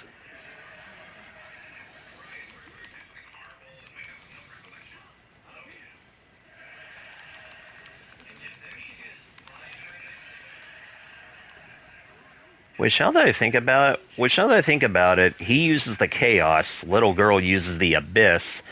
I just find it funny that there was no one to use the Gaia.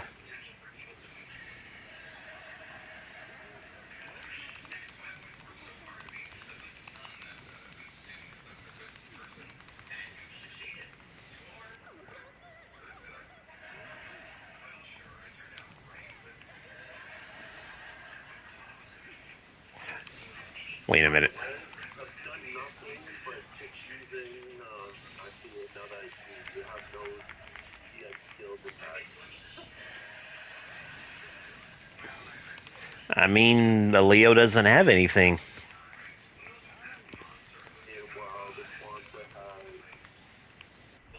5 skills, I want to say. Wait, what?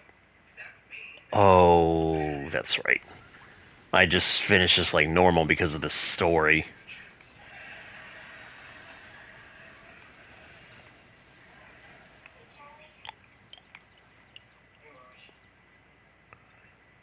I really should have used Assault Burst, but I was so hell-bent on using Speed. I just used Lightning.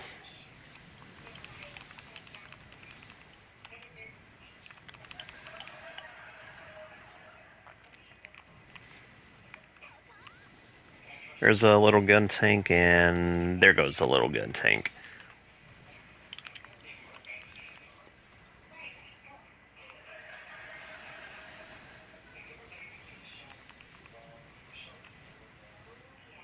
Actually, I have started a playthrough on my alternative arms. One of my alternative arms.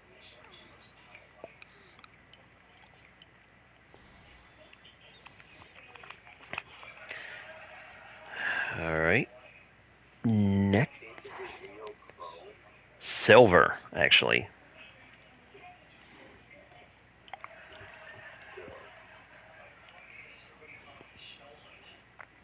Though I suppose because of how the finish is, it does look chrome, so eh. Okay, let's see.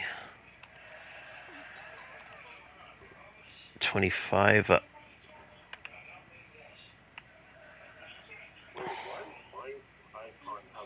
36.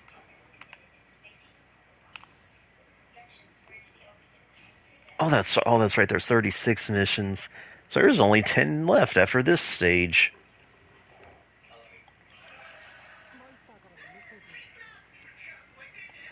Oh, that's right. I have to pick. In that case, I'll just go with the usual two. Oh, I have to pick.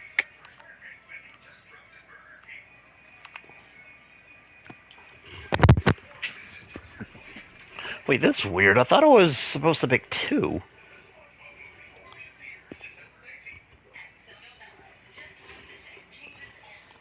Oh. Oh, that's right, because my other one is already decided.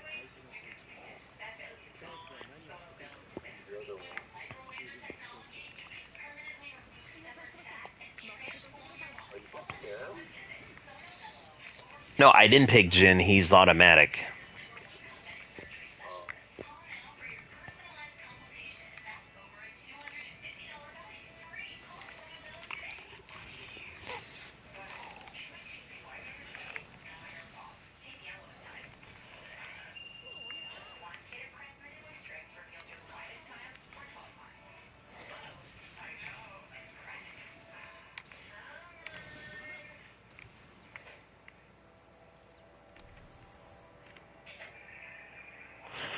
Oh, hello, crossbone. Shit.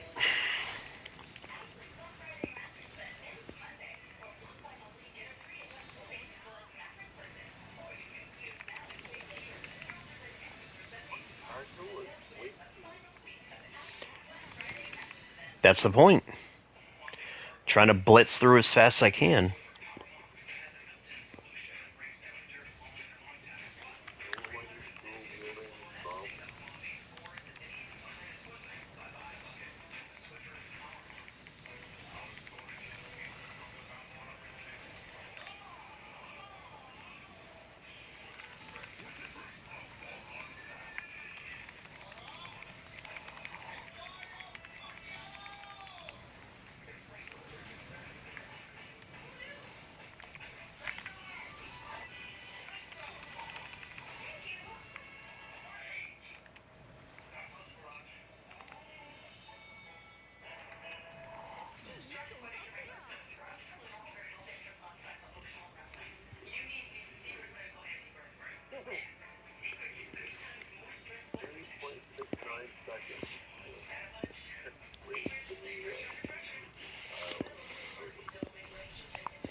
Oh, nothing. I'm just clearing out the inner chambers of fucking, just outside of all these boxes.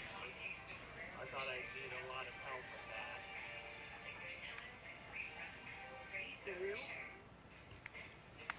Thus far?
Yeah.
her to be useful even though she's not there.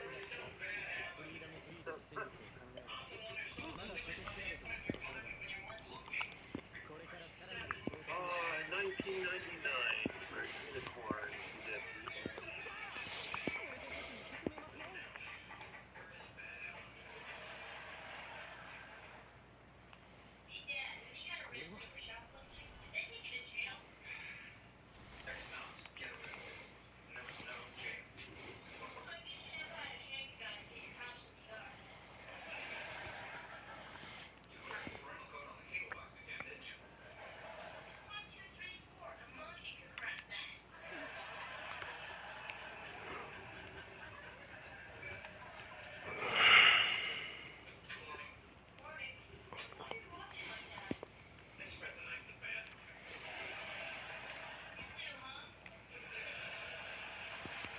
Okay, let's see. I used him for the last map, so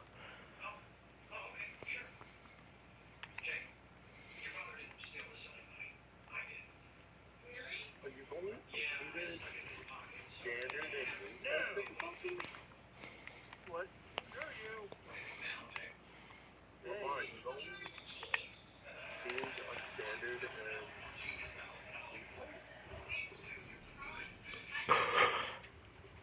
recent? yeah. Why? Buddy for Serena passing my phone. Ow! Oh no, I'm surprised. Because I need to ask where the fuck is Tom Clancy? Just look it up on your phone. All I got is Serena. You live in Pennsylvania? Kind of like I do with you and Dempsey.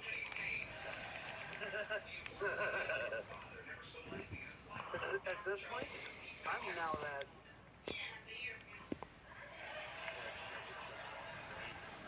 And I progressed to the right president again.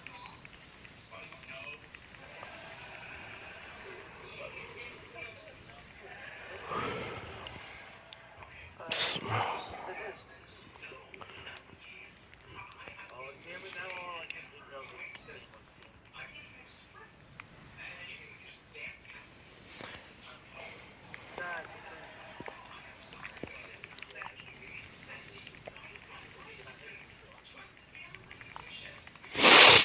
meanwhile, I'm just gonna go collect souls for an hour or two.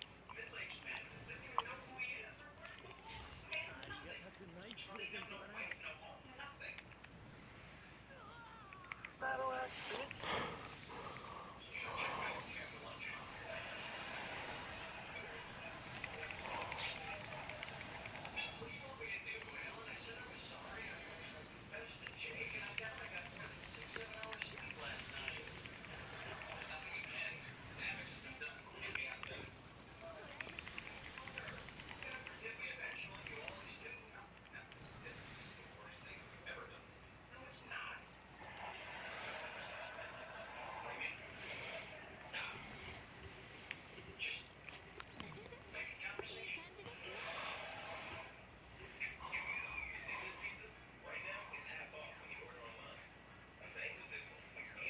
Actually, Lamar, I want to do a speed run of casual mode and You wanted to see me do what? do a speed run of casual mode. I Ball. nah.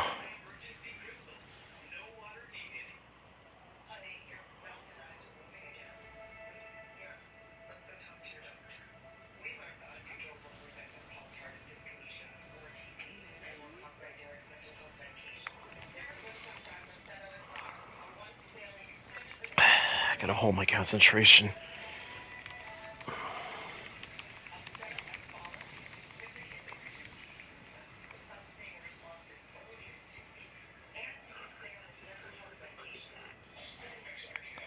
I love how you said that the moment the Boundock appeared.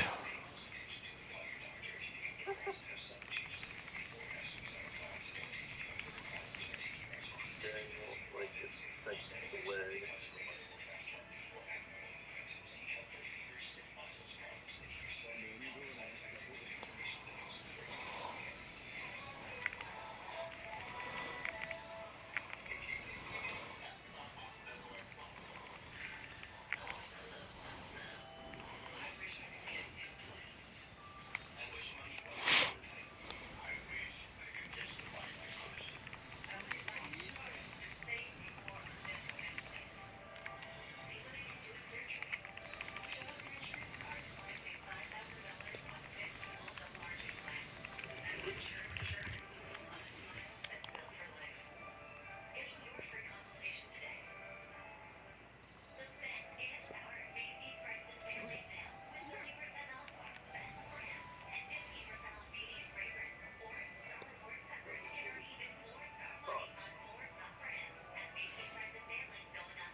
Alright.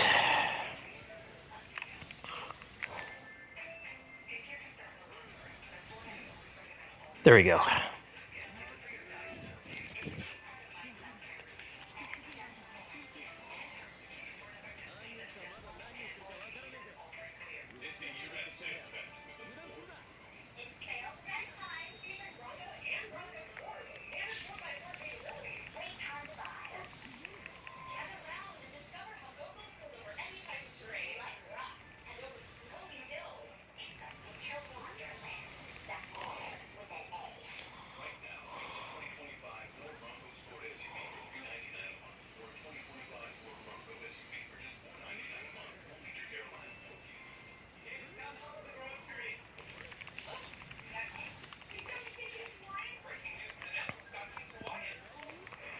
Oh, my guns are on cooldown.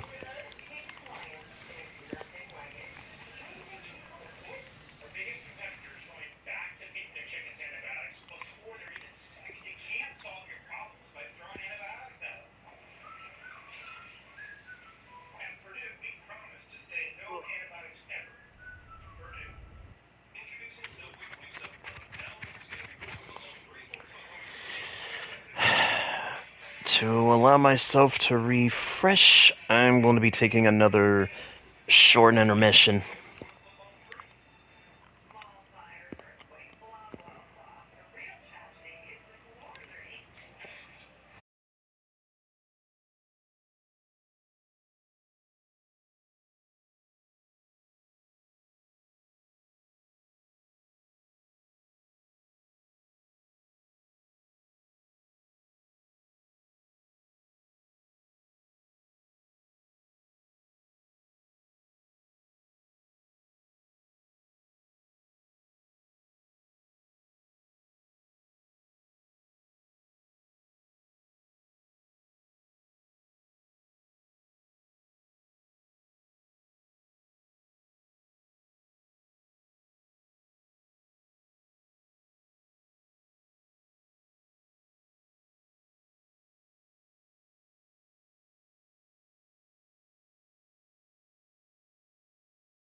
28.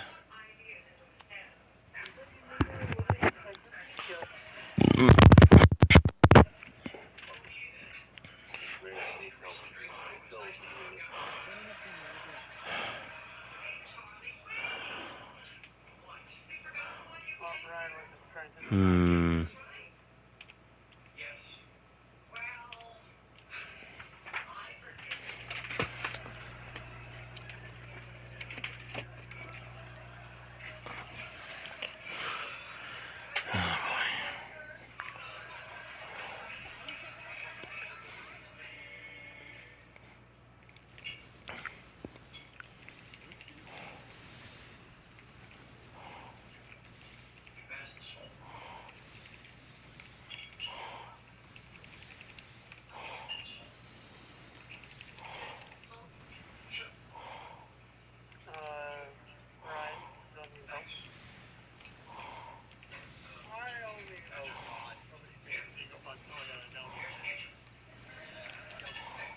If I get Elden Ring, I just need to know what NPCs I can summon, because I'm going to try all sorts of stuff. You can summon, I believe, yes, hold on a second. Where's no longer NPCs that you play the back under your stuff?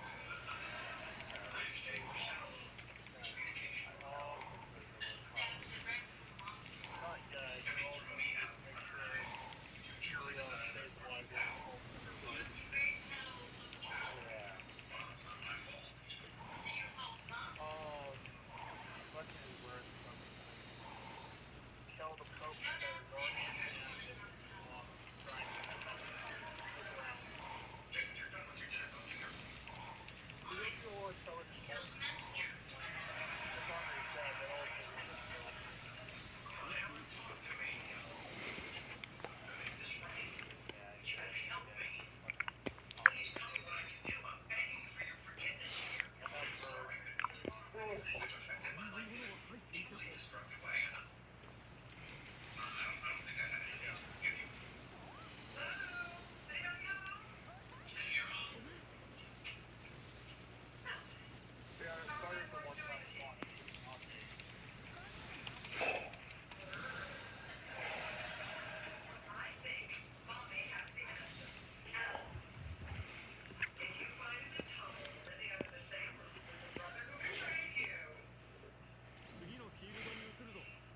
I trust you, I trust Serena.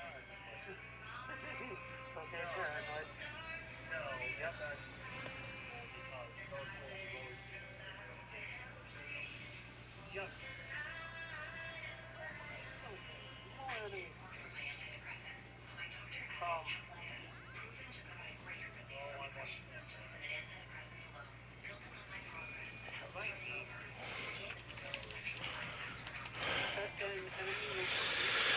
Oh boy.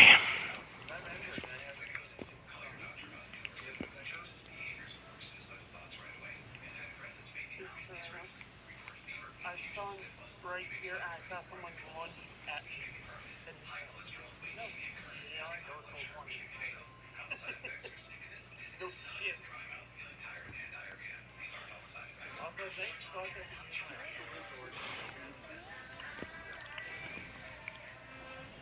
If you want, I can use your item skill right now without but it'll fuck you over in your next one. Yeah, I'd rather keep that for now.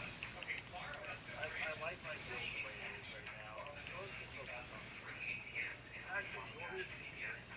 Oh, that's funny, right? That's that not, always kept me, but the thing where I'm at. I will only accept the easy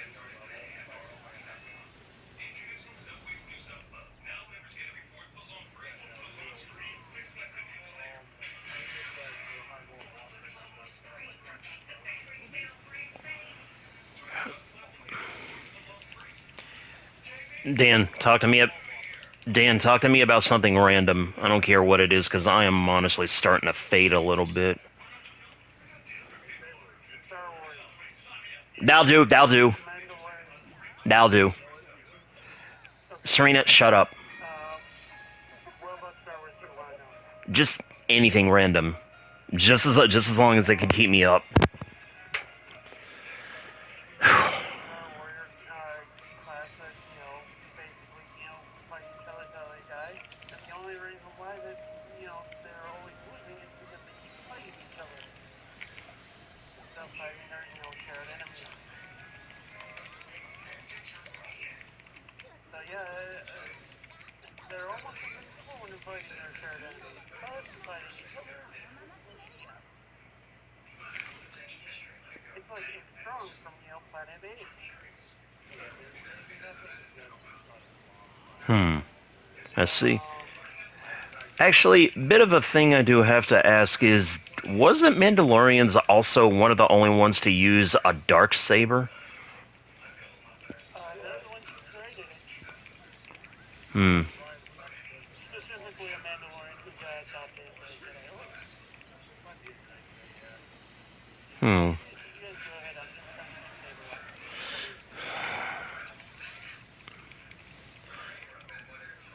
There we go.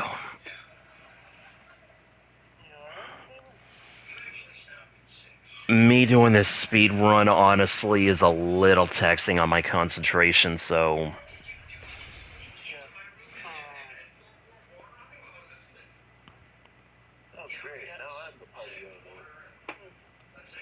Anyways, please continue. I promise I'm paying attention.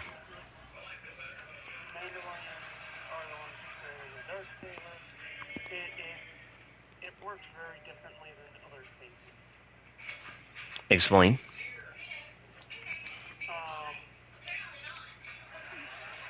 The more you try and force something, the more it tries to fight against you. Basically, it rejects those who try and use its, own will against it. I see. Basically, it's a living, and the handle is made out of Spectrum, which is a rare Mandalorian metal only found on Mandalore. And it's forged into a kind of steel where it can actually stop blaster bolts and lightsabers. By that extension, does that mean that the black lightsaber that Starkiller can collect is technically a dark saber, or is it just, is that something different entirely? The dark saber is specifically the lightsaber you see Okay, so the one in Force Unleashed is just a recolor. Yeah, it's the black tip. With the dark saber does use that kind of pistol. It's just the other the how it's made is very I see. like I said, it was a Mandalorian that was adopted into the Jedi Order, and when he died, the Jedi buried him and his lightsaber in their temple, and then the Mandalorian special decided to steal the lightsaber back. Making it like, It's a form of leadership. Those, yeah. the person who steals saber rules things. However, in my humblest opinion, that was the stupidest mistake that they could do. No, I get you on that one. Like, one weapon and basically it makes you the... No. It makes you a leader of an entire population, yeah. One weapon to rule all. Yeah. Too much of a Lord of the Rings callback with that one. I mean, it's a little better than what I had in mind. And the only joke I was going to make is, well, hopefully this one doesn't have the soul of a founder in it. No. But it has its own sentiment. Interesting. And that's the thing when creating a lightsaber. Technically, they all do have a light form of technique to it, where it's where you gotta use the lightsaber. That's about it. I see. Actually, next thing I wanted to ask you, because I was always curious about this. Most Star Wars games, as far as I can tell, like, it's kind of dependent on what, if they're canon or not, but I have to ask, is the events of Forces of Corruption actually canon to the timeline? Before Disney, yes. Because there are references in Forces of Corruption where there were mentions that, yes, IG-88 did forward and download his consciousness into the Death Star too. And then this person would just start talking with Palpatine while she was in the elevator. And subsequently, he was the one responsible for the death of that Mon Calamari Star Cruiser.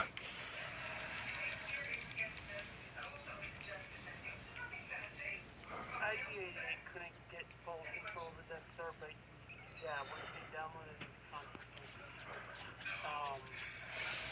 it had Palpatine and talk with Palpatine while he was in the elevator.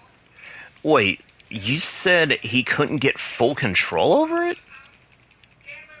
No, there was way too many systems, and just like the IG-88, one of the best attacking camouflage rights you'll ever come across, that's where it ends there. I see. No, that does make sense. Something that big would be hard to control all at once for just one mind, so to speak. Okay. Come to the wing portion of my part 5. Second thing, are some of those quote-unquote extra missions in Battlefront 2 also canon? Specifically, the battle on Camino, the mission in Naboo, and the scuffle on Mustafar. Now, some of the events of those games are true, however, they didn't happen the way that the Battlefront missions happened. Yes, Camino was destroyed because, Empire thought that they were a threat. In most scenarios, it wasn't any kind of uprising. They got the word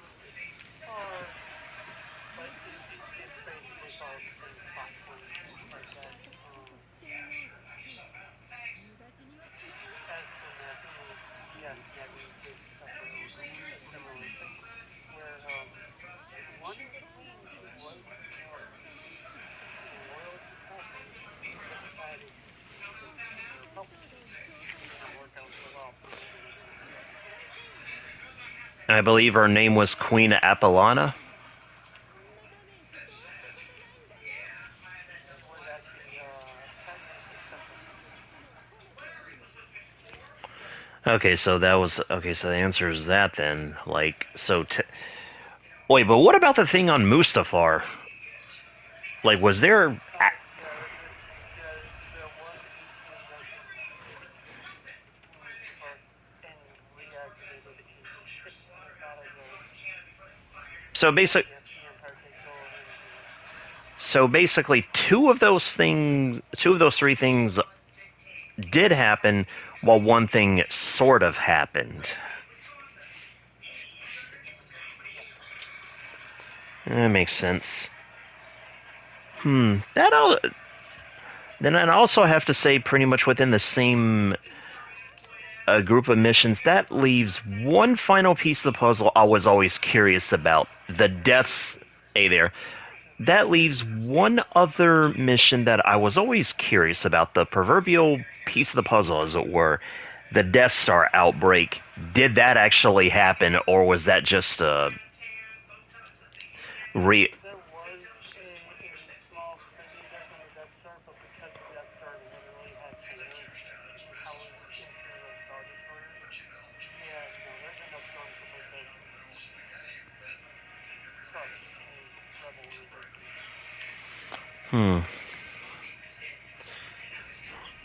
That trench along the Death Star in the center, yeah, there's a handful of hangars that are big enough to hold Corvettes like, the Falcon.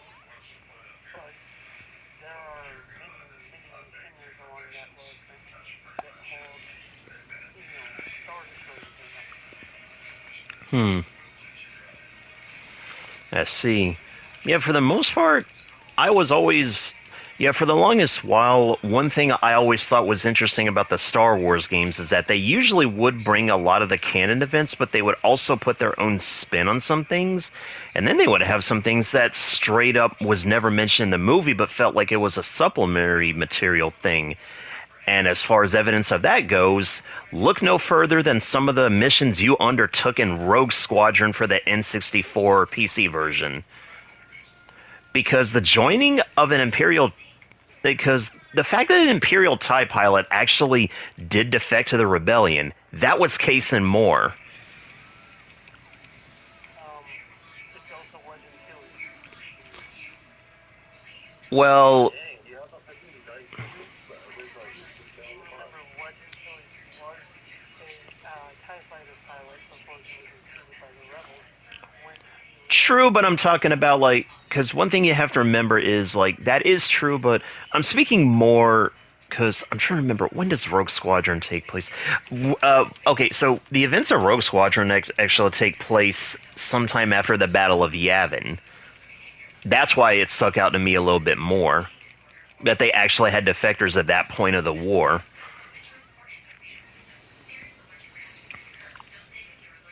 Hell, I mean, for all intents and purposes, Han even used to say that he used to live on an Imperial-ran planet, and that was Corellia. Yeah, Corellia was an Imperial-run planet. Let's see... They only started making ships that were for diplomatic purpose, but real people actually took some of those ships and turned them symbols of freedom, such as Organa and Campus 4. That's true. And the funny thing is like, from what I remember, that's even technically what... That was even in that same stance how the Rebels essentially got their pride and joy of their fleet, the X-Wing, because that was a mission that was shown in Empire at War. And if I remember correctly, it was interesting. Basically, the Rebels sought out the X-Wings on Frisia. The only problem was there was an Imperial security network protecting that planet, so they had to do a raid on a different planet called Wayland to get the security codes to be able to deactivate their security defenses. And in the meanwhile, they were still fielding the Z-95s. But I think that was around the time they also started using the Y-Wings. But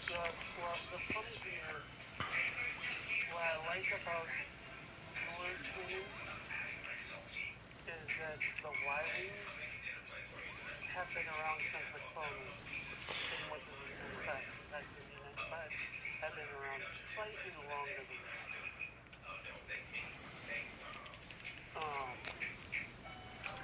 The Y-Wings were a little bit bulkier, had more armor, and actually had a ball straight spinning. And the funny thing is, it's like as far as the significance of that, Forget one thing about the Y. They also had small engines to hold the wall.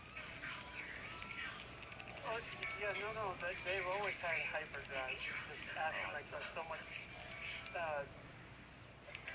aspects are so much more accurate. It's the reason why Han said in New Hope, jumping into hyperspace seems like that's tough without a super smart computer like on board the Millennium Falcon or astromech that spot courses. You can't do it. not unless I would say you somehow, like, unlikely, but not unless you somehow probably had all of that know-how about where to go to specific points, I would say. And sometimes that I just beyond that into cool. But yeah, that's still a situation. Right. As for, I mean, we still see like Obi-Wan didn't have astromech on the Starbucks. No, that's true. The main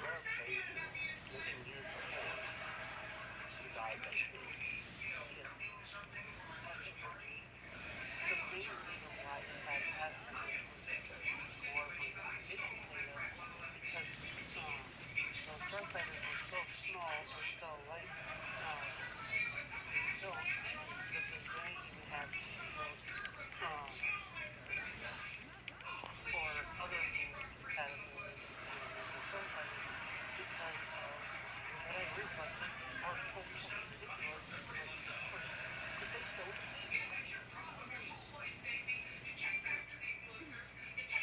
Makes sense.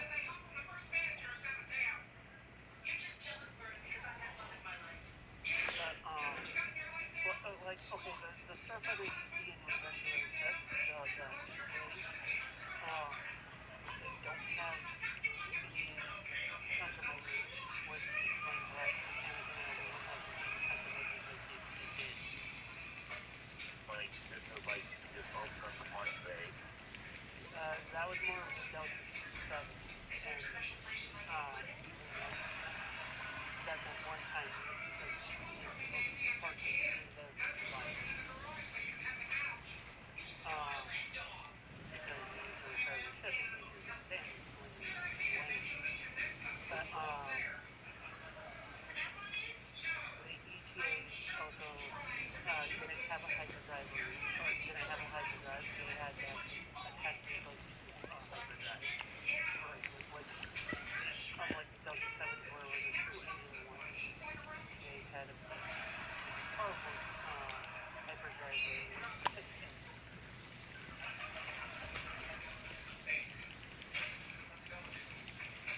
So, yeah. The more powerful the hyperdrive, the faster you'll go and the longer distance you'll go anyway. It's very easy. Actually, I think I'm getting a second wind. This conversation with you is honestly doing the trick. Okay, I'm very happy that I'm able to share my knowledge. Let's see. But no, like, as far as other reasons why I even find parts about different Star Wars games interesting is because, well, they explain. It's not just simply so much as that lot. It's also because they just explain some things that was never explained in the movies. Like, it's like I said, and it was also why I always sort of tied it into one certain Gundam discussion, I like when certain things are explained because it's always like a big unanswered question. Yeah, specifically when it comes to episode 4, yeah, we know the rebels and the Empire are fighting, but the thing is, they never explained why are they fighting, and moreover, where the hell did the rebels even get the tech to fight the Empire? Like, that's two things that never got answered. Yeah, but see, that's the thing, though. That's one of those things you had to go to the books to know. And since I never had the luxury of that, games like Force Unleashed and even, well, Empire of War basically gave me a few answers. Or hell, I mean, even so far as how the rebels even got formed in the first place. Which again, it's not a good explanation, but it's nonetheless one that satisfies me to some degree. The fact that Starkiller was able to gather up the rebels and, well, in the canon ending, he basically sacrifices himself to let them escape.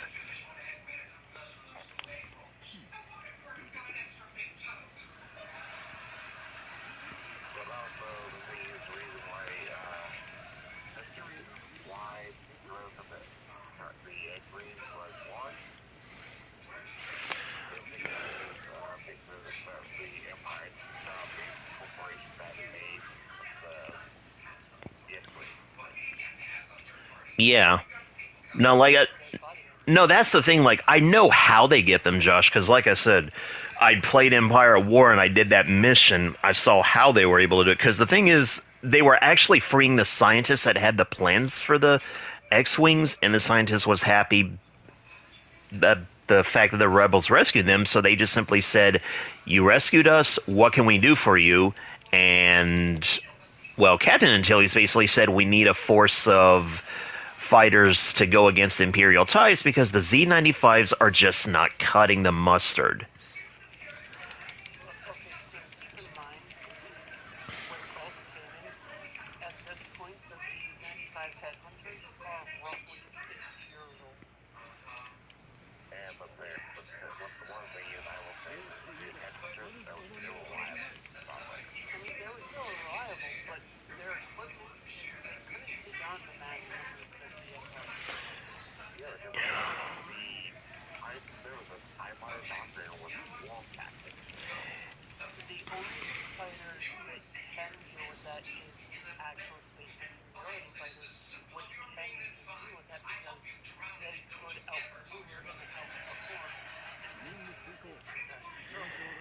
And the thing of it is, in that respect, the X-Wing was basically a near perfect check to the TIE fighters.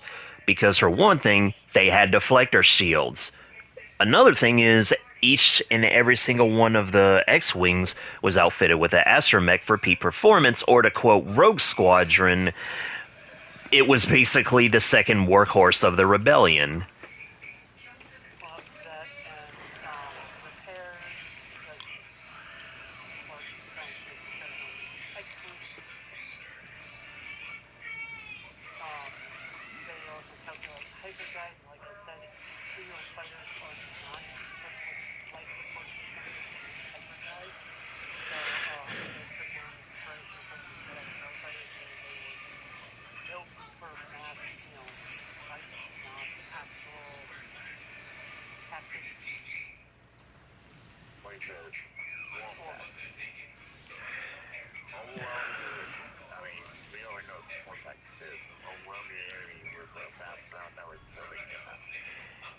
And the thing of it is like, that did still prove effective for a while. In fact, that's why I said that the X-Wing was a near-perfect check, but not a perfect one, because, well, as we saw in the Battle of Yavin, well, rebels could still get shot down easily, I might add.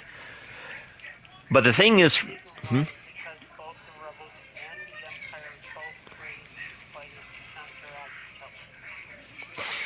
But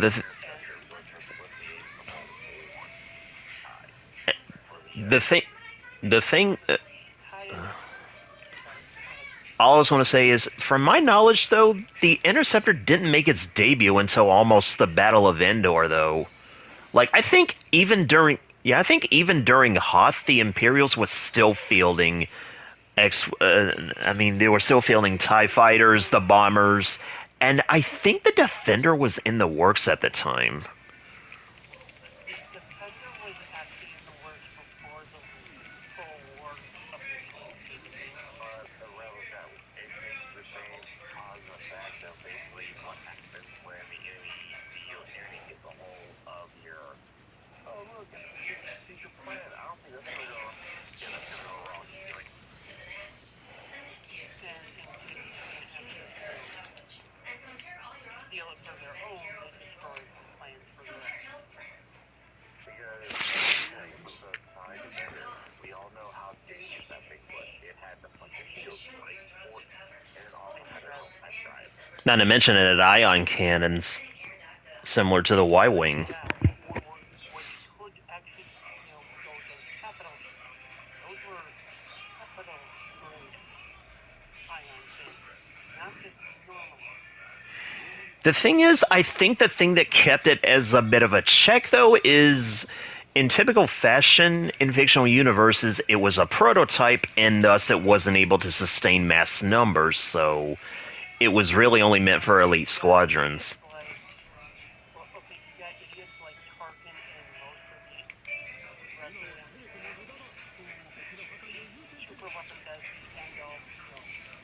While you got people like Darth Vader and Thrawn who see the advancement in diversified fleets. And basically like this, it's basically think about this. If you look from Vader, his thought perspective, the Death Star and weapon is a waste of resources and money. It's even like he says straight up in the movie, don't be too proud of this technological terror you've constructed. The ability to destroy a planet is insignificant next to the power of the Force. And that's a serious topic. Because remember, Harry gets sent down to Malevolence, which is basically equivalent to Star Wars equivalent to Space Walk. Yeah.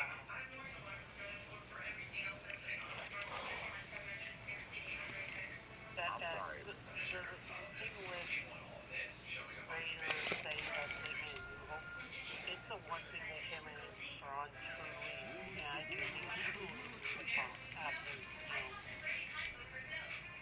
hitting this point in time. The Death Star was a waste of resources. They should have focused on diversifying the fleet, which Thrawn did to his own personal fleet. If I recall, Thrawn also did purchase a couple of old, better than my Star Destroyers to jump rate. He got a total of 6 of them before they were scrapped. Which, I would have actually retrofitted a couple of those old Star Destroyers.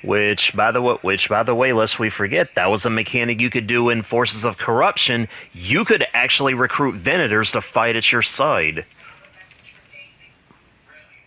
That's the one thing is both me, Dan, and a few other people actually agree. If I want to say this, if the Empire would have fielded I like killing them while they heal. okay. So if the Empire would have fielded a couple of those old Venators as carriers only, that would have been a massive surprise. Here's the thing is, people have actually done a research breakdown of what a Venator does carry, and this is the one thing I do and I have in if you get rid of the larger transport like the gunships and the dropships for the ATP, the Venator can hold up well over to 400 aircraft. And it was designed as a carrier.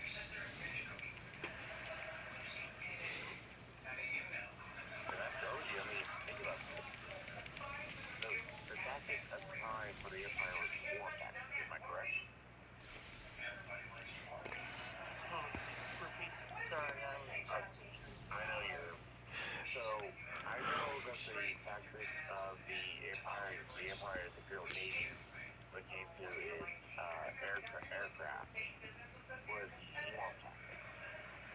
It was until a little after Hoth, I want to say, because the funny thing is the one continuous thorn that kept poking and poking in the side of the Imperials was Rogue Squadron.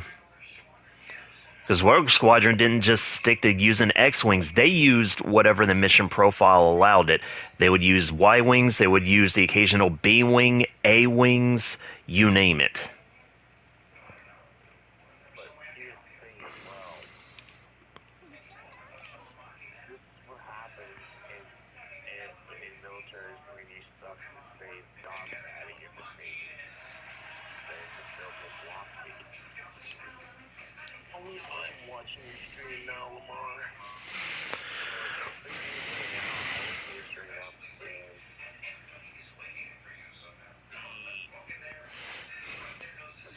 The Empire was too used to fighting, they're not used to fighting guerrilla fighting. They're used to fighting entire armies.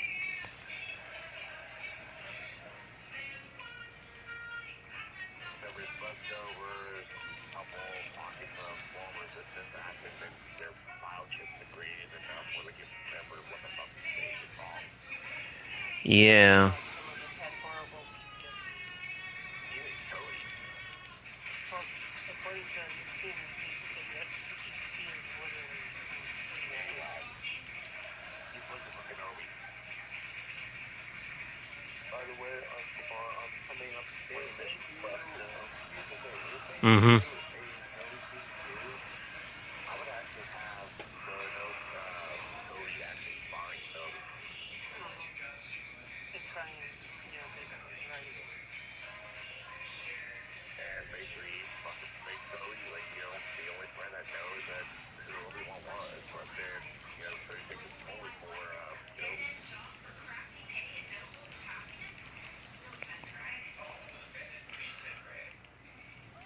But no, going back to what you were saying about the fact that the Empire's greatest strength is that they could take on armies because they figure militaries usually follow patterns, but rebels clearly did not. It's like, how can I put this? It's the example of why used Gundams are like, why do you think Oz hated using Gundams? Because the fact of the matter is, up until that point, they was just used to fighting the Leo. Like, they were used to fighting mercenaries. And yeah, mercenaries can also follow patterns to some degree. It's just, they didn't have a fearsome opponent to deal with because, well, Gundanium wasn't really plentiful.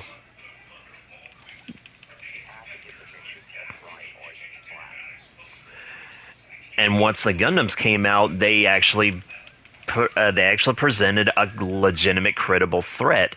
It's even kind of the same of why Celestial Being went unopposed for so long, because the three sides just didn't know how to handle the Gundams, even when they got the idea to try to band together, and then that failed because of the throne. Yeah, because of the throne's timely intervention. But once they got the Jinx, then it was like both sides got completely even, because the Jinx was basically the thing that took on the Gundams for quite a while. But the honest thing is, though, it's like I always said, if you're united, that fucking transport of Gundanium, whenever Steve Troops took it out, put it in war, he would have got like salt. And we knew that during his exile, it was the FDR. Yeah. Let's see.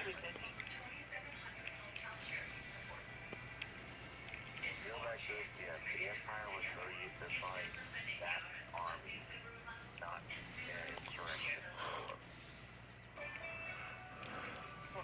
One of the oldest ships joined the Rebels fleet into a remodeled restoration of an old, 5,000-year-old ship. I cannot remember what it's called. Yeah, the Hammerhead Corvette, which is in Star Wars Rogue One, where it rams its head into the side of a Star Destroyer that's looking over. And here's also the thing. That was old for public usage.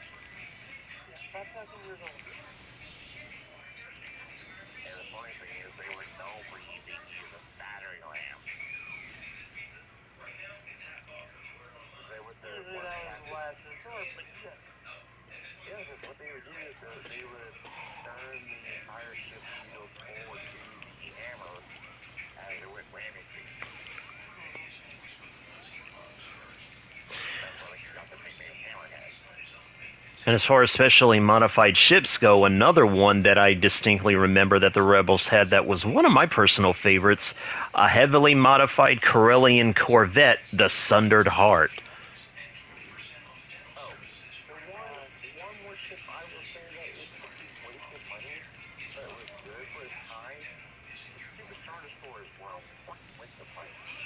Especially... Are you talking about the Executive class, or are you talking about the Eclipse class? the Executor, I think, was worth its salt. The Eclipse wasn't, for obvious reasons. If the Executor was placed in a massive nuclear diverse expedition, I would say that would be worth its salt. However, they were never placed in this. How it was not smart was the template. The thing is, the thing is, though, didn't the Executor have the capacity to launch fighters also? Oh, it did. It had a capacity to launch 5 Star Destroyers worth of TIE fighters. However, keep in mind, Star Destroyers in this kind of age aren't built for like that. They are built for like 5 squads, each squad being about 5 of these fighters. And to be honest with you, with like I said, invested into upgrading that ship for heavy carrier. That would have been nice. Like again, if the cruiser was upgraded with only the Viking, EVAs, and any Delta 7s, they could hold up to about 400 aircraft. Take the ground assault vehicles out, just fill it full of fucking fighters, and guess what? If you want to be like Trump, have 6 of them. Build 2 of them for specifically ground assault, while the other 4 are specifically built for fighters. Make sure that, and make sure that if you have little gunboats or destroyers, make sure they're stuck around, but they are around those carriers. Yeah, like any other Corvette or any other, ships that are designed to be a type fighter. Make sure that they are stuck around them, because as I said about adventure, yes, they don't have the large turbo lasers like the normal Imperial stars. However, that still makes them vulnerable to swarm tactics, as the destroyers easily do because it's so broad. Let's face the Hydra. Cut one head off, you got 6 more. I spent some streaming run of this like you are as well.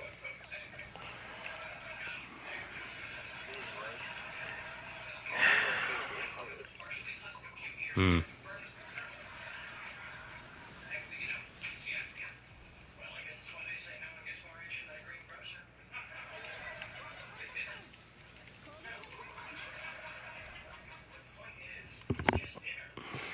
Let's see. Another fighter that I like, and I actually like this one in the introduction to Rebels, because it was introduced as a prototype before it got mass-produced, before we see it in Return of the Jedi. The B-Wing? And it makes sense why it did, yes.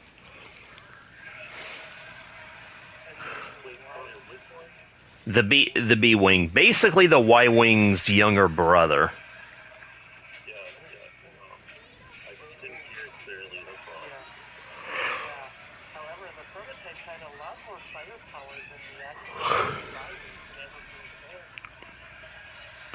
I think the only key difference between the two was honestly just the shape.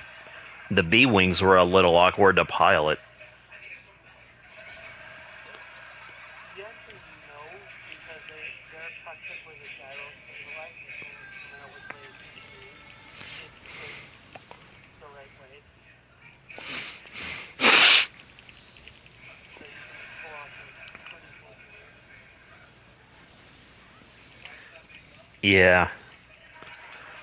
But the point about the prototype version of the Paracula and to land is to test it out against actual zeros. It had a fucking focusing ray beam, which could actually destroy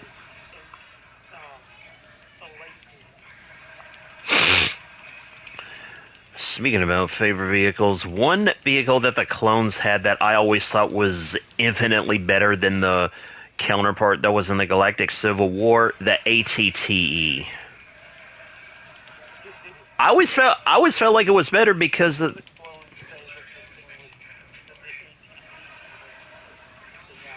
because the thing is, the AT-AT's critical flaw is that, well, not only is it a lumbering hulk, but as was obviously displayed in Episode 5, it could be taken down by improvised moves. The AT-TE never had to worry about such a thing, but I guess that's because the Separatists never even tried improvised moves. Plus, the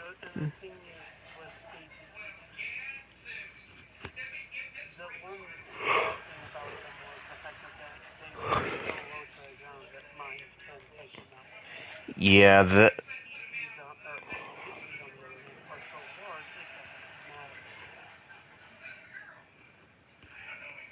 which is actually kind of funny if you play Battlefront 2 Classic, because a couple of mines can take out an AT-AT no problem.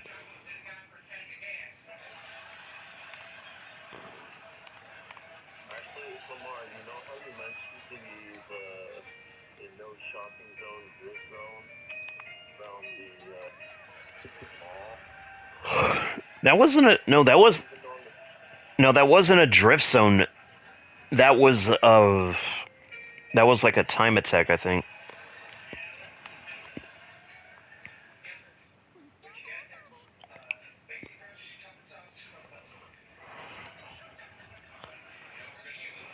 Okay, yeah, I'm cleared on that.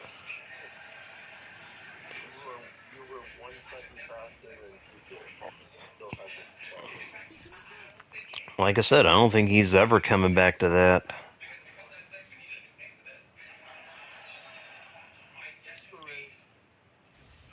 Oh, let's see. Yeah, no, the B-Wing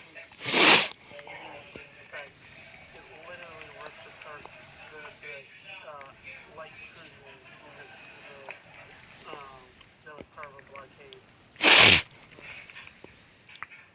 Which, by the way, light cruisers, decidedly susceptible, are not as easily destroyed as someone might think by a human plane. Yeah,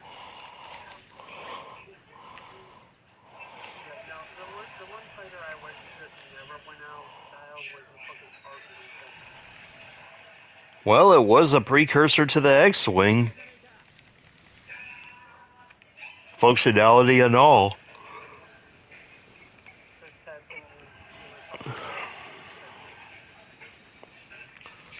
Why is that, actually?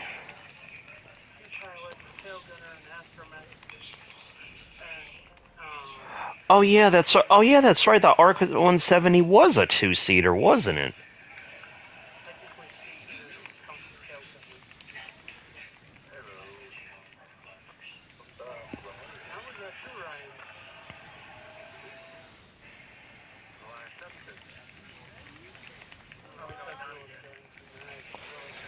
It's Orion within another Orion within another Orion.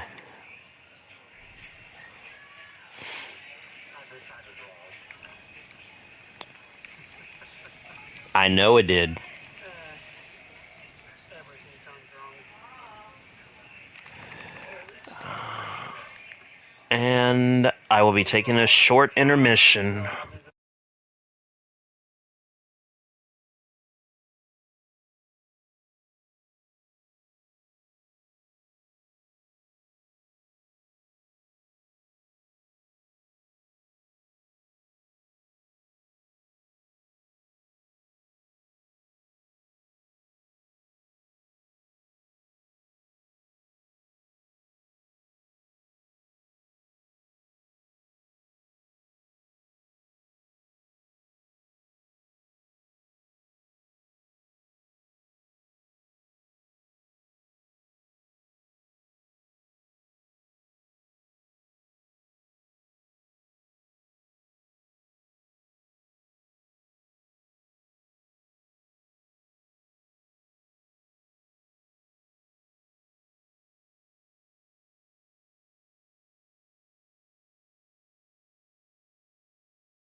Alright.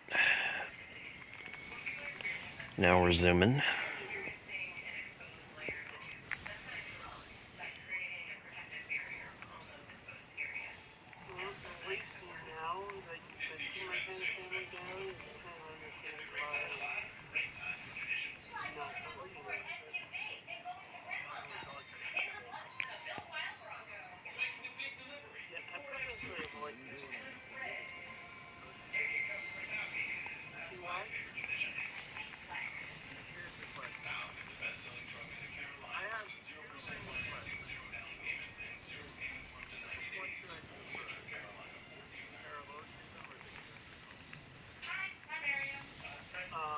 Are you on Genshin?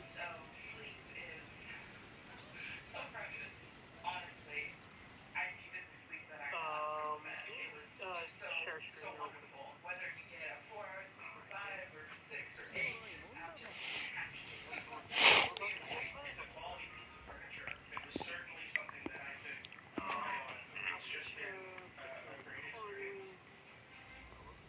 Okay, can you open this stuff? Yes, I did. I had the content in public desktop in the wild. You're the one that you're hovering over right now. Yeah, because that actually leads into the game.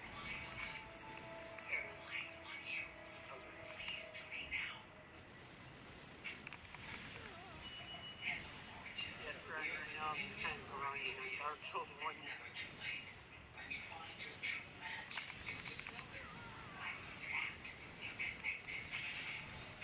Double kill.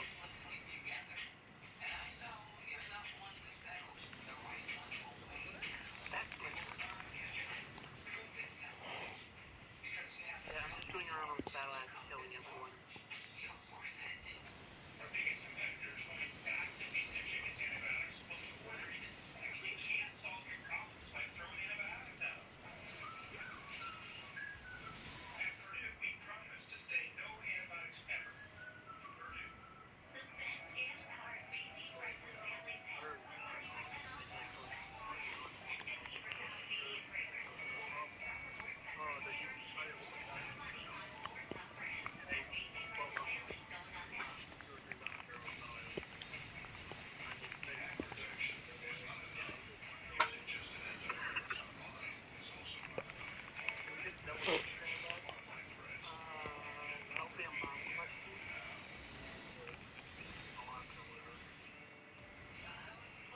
I'll be right back.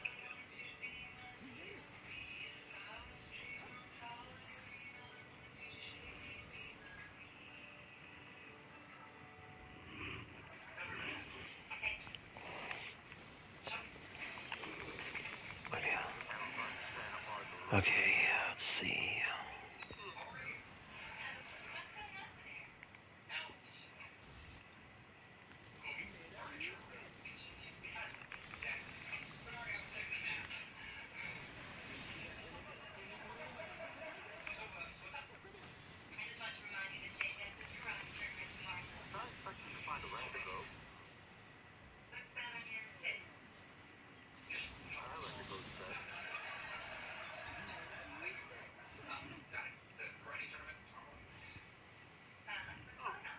Guess what I already downloaded? Fallout 76.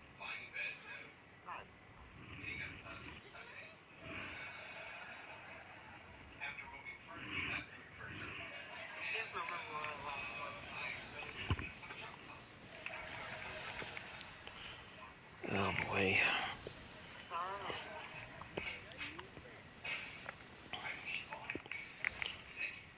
Serena can't help that she's obsessed about certain things.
Okay, let's see.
There's no what?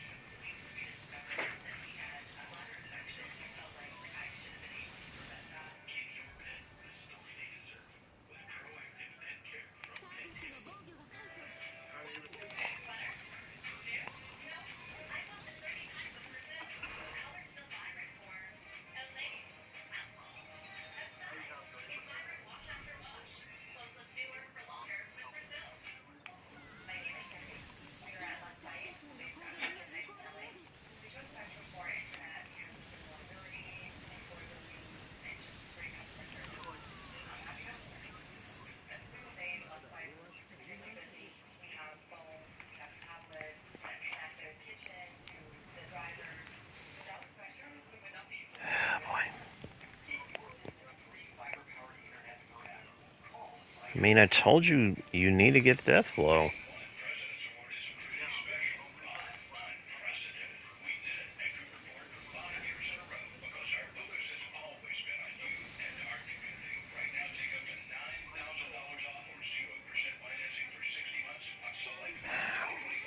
I mean, there's.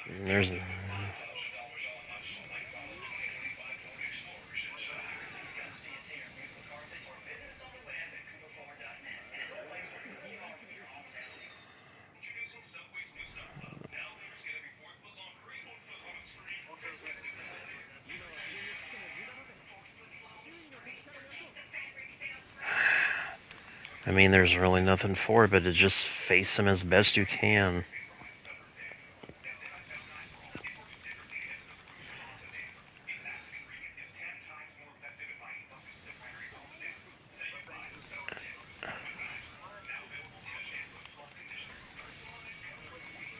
And I mean, another thing I would also say is, don't don't be afraid to cheese the opponent. Like, you know, use suits that.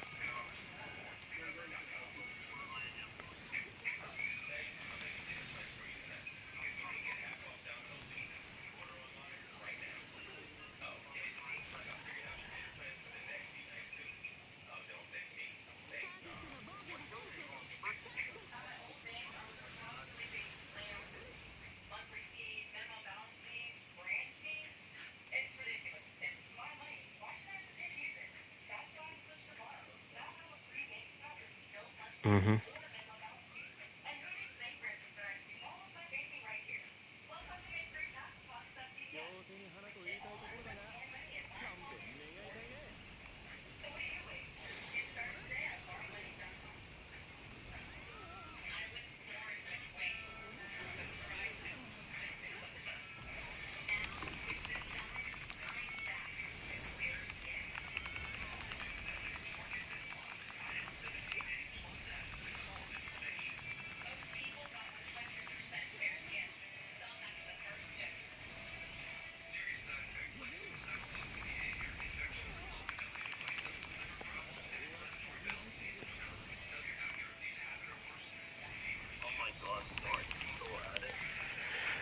I'm not stopping until I log that record.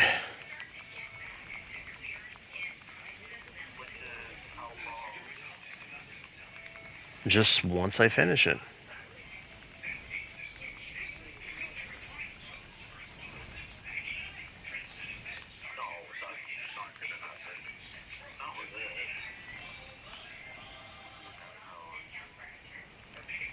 It's not, like, it's really just me doing a speed run. That's it. Not throwing myself against a brick wall. Not throwing myself against a brick wall until it breaks like somebody I know. Hint, hint.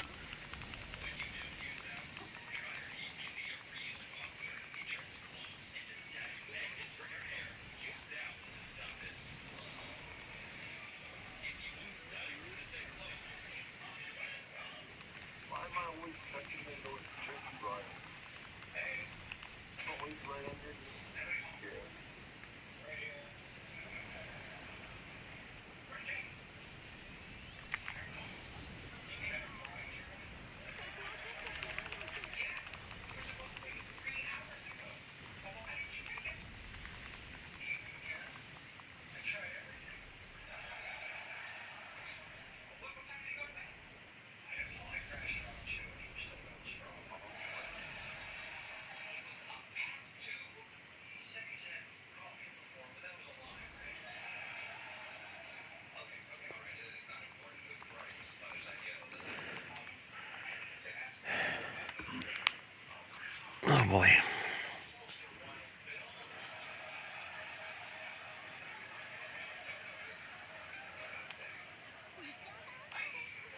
How many more missions?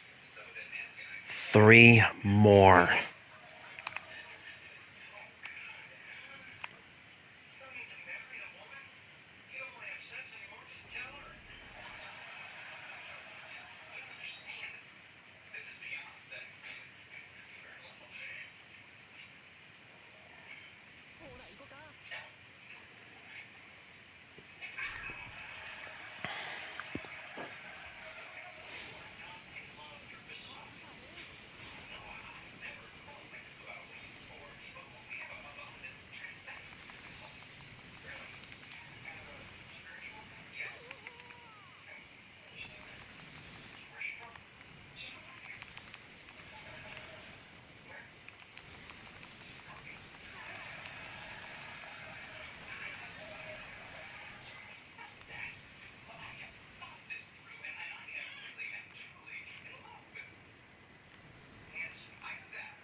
So, Serena, what have you been doing today?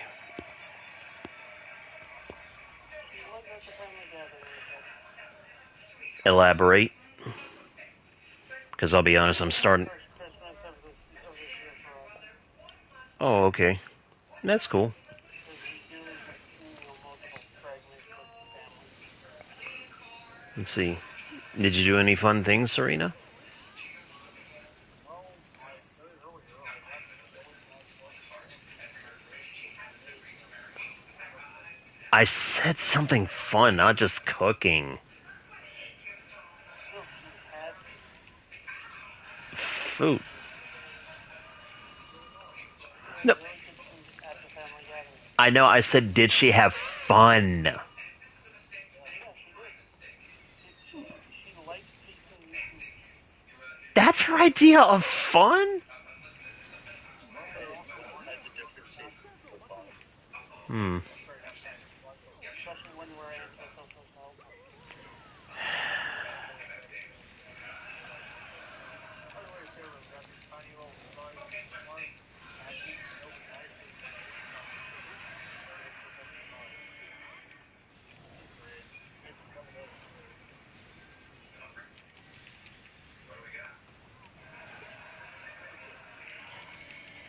nice, I see. Oops. So is food kind of the only related thing you did with them?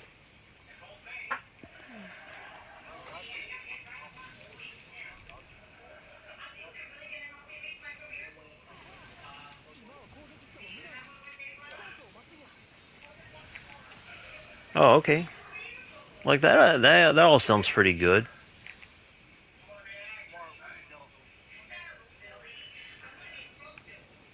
Yeah, and the thing of it is like Dan is already a lost cause on that. I have come to accept that.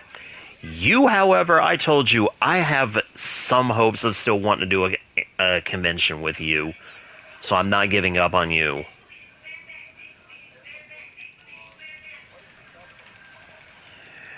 Just don't do anything that would get you thrown out.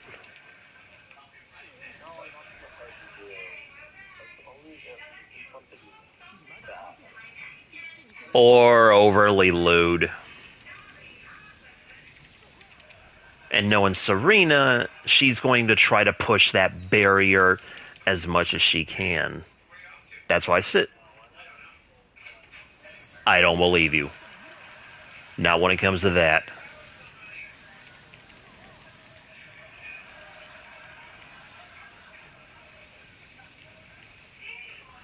Because, to borrow your own words, Serena, I have curse knowledge. So what's stopping you from trying to do that at an anime con?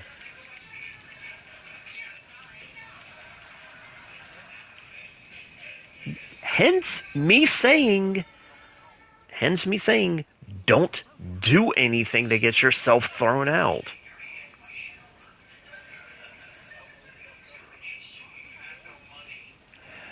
Look, if you didn't have such curse knowledge, I wouldn't be saying that.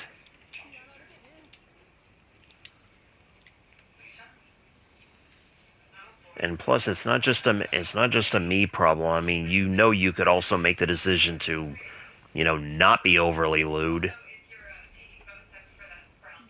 tried telling her that. She's like, no, fuck it, I'm gonna be overly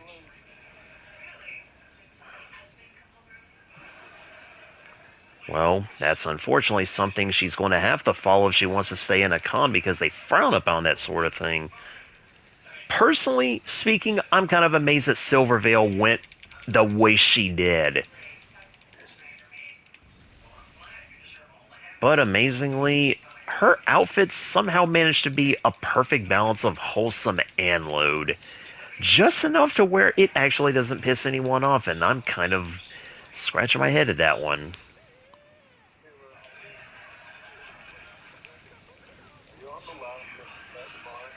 No. Unfortunately, the fact that I haven't... The fact that I haven't enhanced my weapons any outside of their level is really starting to show.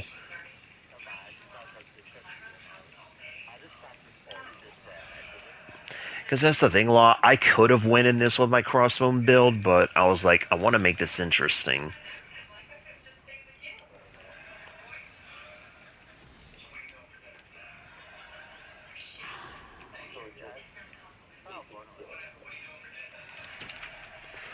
Well, more so using stuff as it is, no adding abilities and no strengthening abilities. I didn't realize that time we had recorded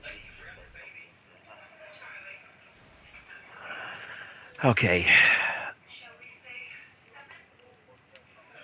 Okay, I think that was mission number 34. I'm almost there.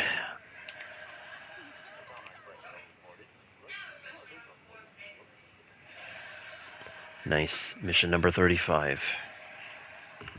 Only 2 more to go. More or less, I'm in the home stretch, as one would say.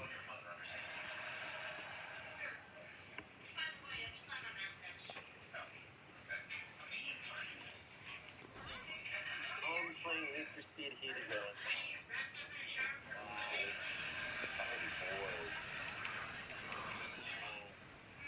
Do you know how many hours I spent playing GB4? Okay, what's going Having on? fun messing with people on the Beagle right now.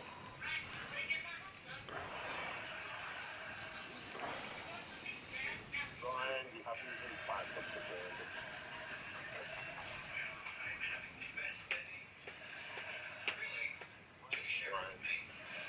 Brian, you look at Pat and make the PC like Neil Lamar did.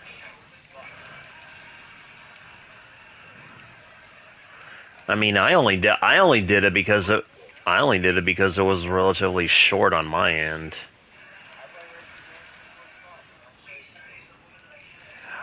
Then why do you play Most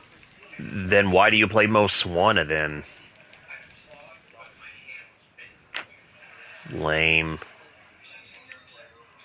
I can't play it because I don't have a Do you have an Xbox?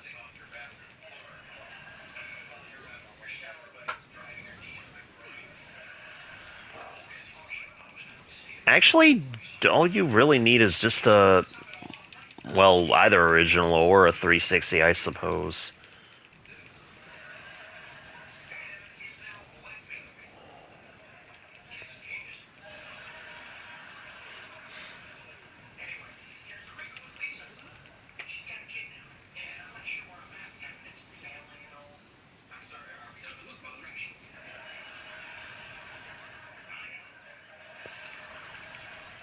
Oh, I didn't even realize my guns was empty.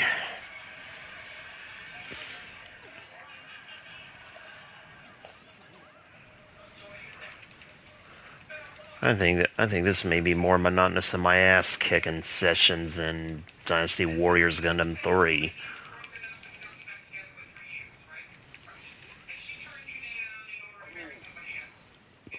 Dynasty Warriors enemies weren't really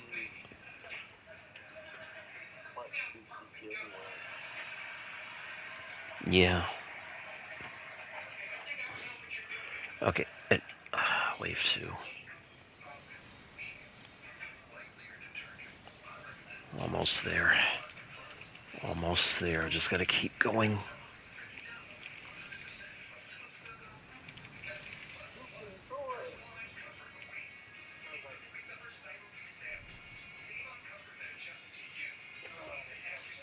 Heh. The timing.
my god, someone joined the race using a GoPro.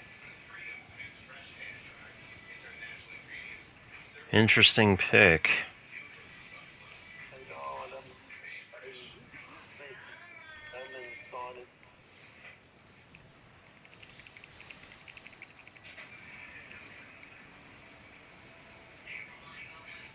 Don't laugh at the Volvo, like that's just not bad.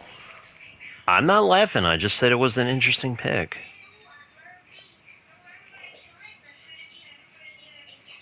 Although it looks like he still kind of sucks around corners. Just this guy both at the top speed. Well, Sonic is meant to be top speed. The first corner, this guy went over the corner. Well, that's because he just plain sucked at braking. If you do a top speed build, you sort of have to be prepared to do heavy braking. Speaking from experience on that one.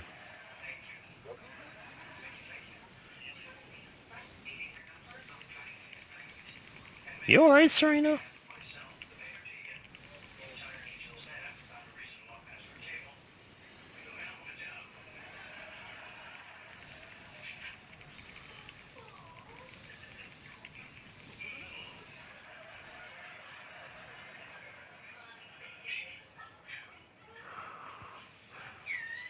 Right.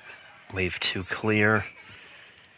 Okay, let's see if I remember correctly. I think this one should have 4 waves. Yeah, I got 2. That's why I'm trying to get that. You gotta love Faction Wars.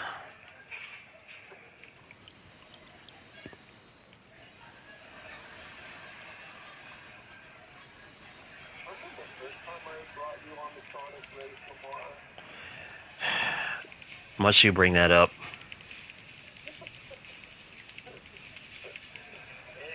that's not the only person that happened to it. I fell in the drink when I took that race for the first time.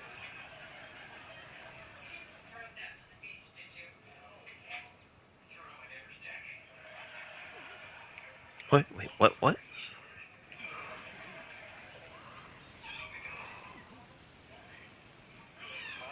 that the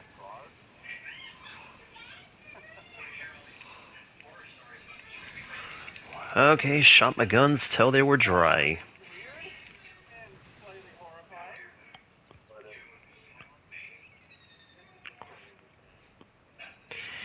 You know what? Speaking about curse knowledge, I got one for you. Study.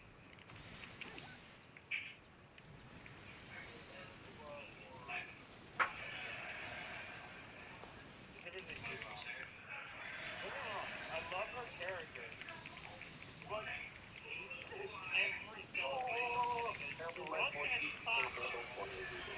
And then she stuck herself in her fucking home for the next 3 months doing nothing but being light novels.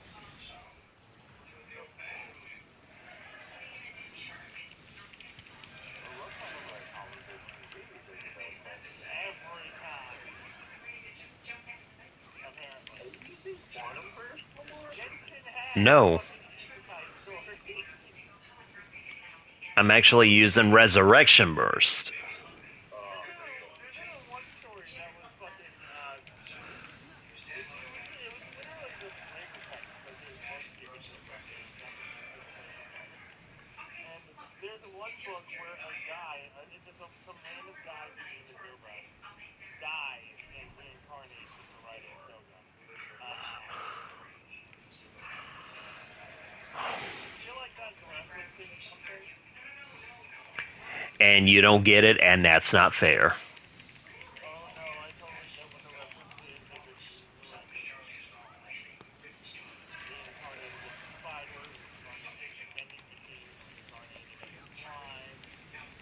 There's something like that.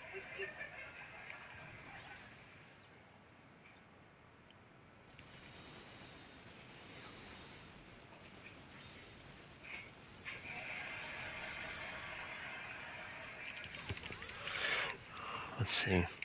But as far as that knowledge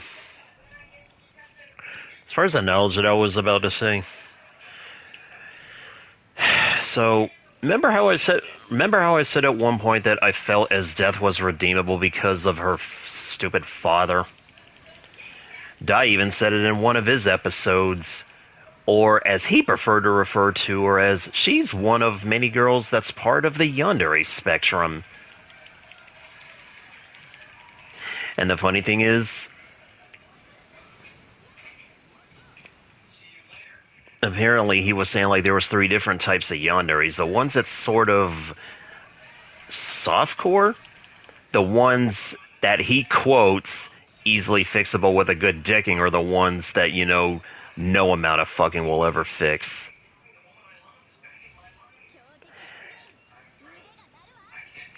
And the funny thing is, as it turns out, our busty ice queen is in the category of easily fixable with a good fucking. As Death.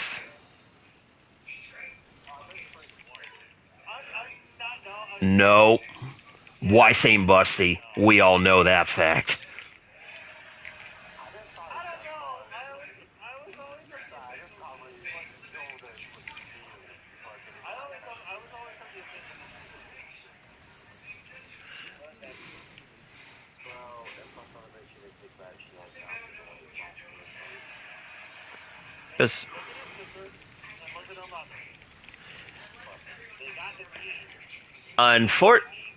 Unfortunately, though, I think that's where the writer said, look, the thing of it is she may have the genes, but it's one of those things of that would unfortunately ruin the group dynamic that the writers had, because we already know who's the busty one of the group, and it's Yang. And Blake to a lesser extent.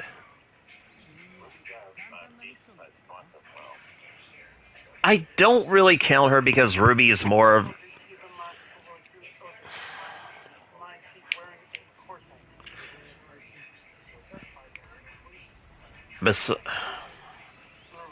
Look, the...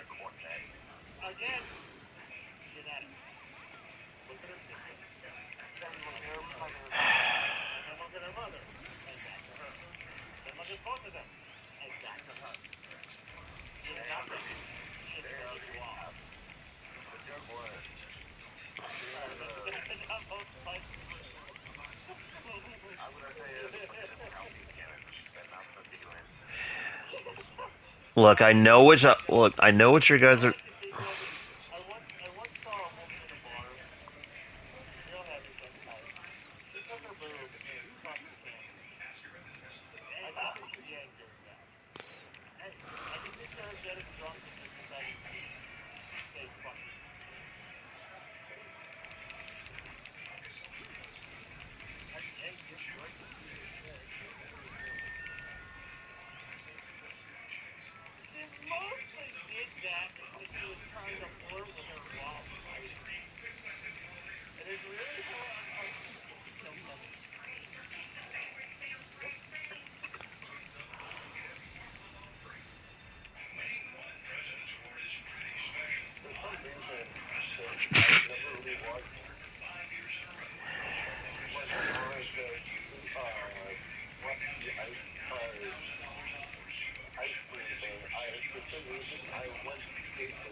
The thing is, Rukia doesn't really have much in the looks department, but that's fine. She's still plenty badass.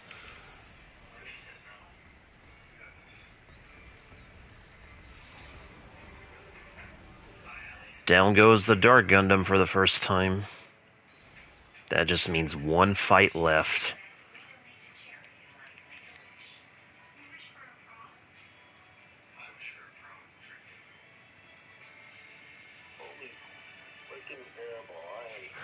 Oh, and the thing of it is...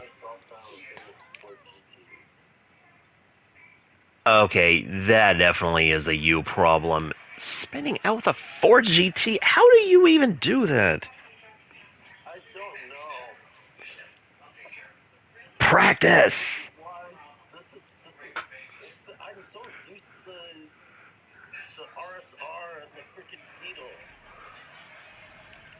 not my thing.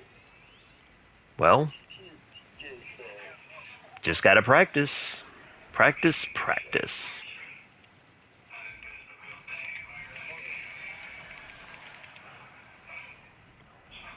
Thing is, one thing I gotta get out, by the way, my time is as soon as I land the final blow on the Dark Gundam.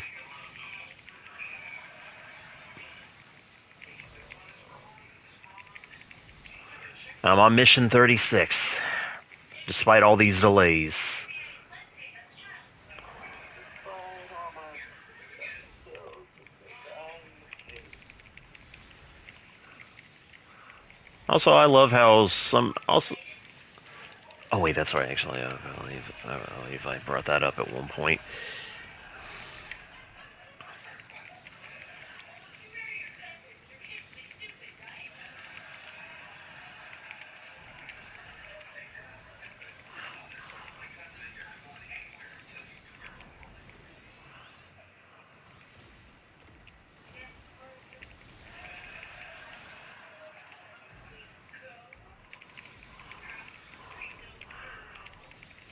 The Dark Gundam is getting picked apart by a little Leo. Don't you feel ashamed, Chaos? yeah, I'm just starting with Jay's story.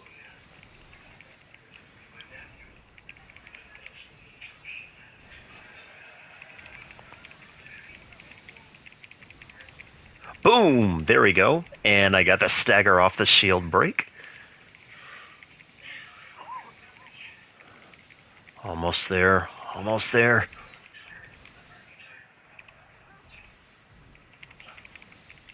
Almost there. Almost there.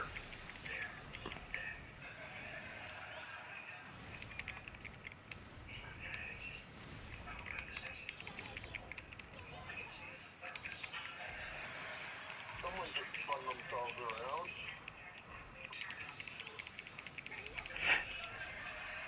Wait. Was that it?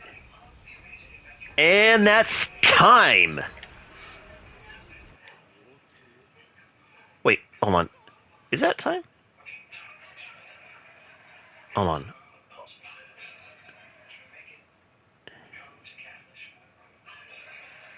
Event skip. And yes, that is successfully time.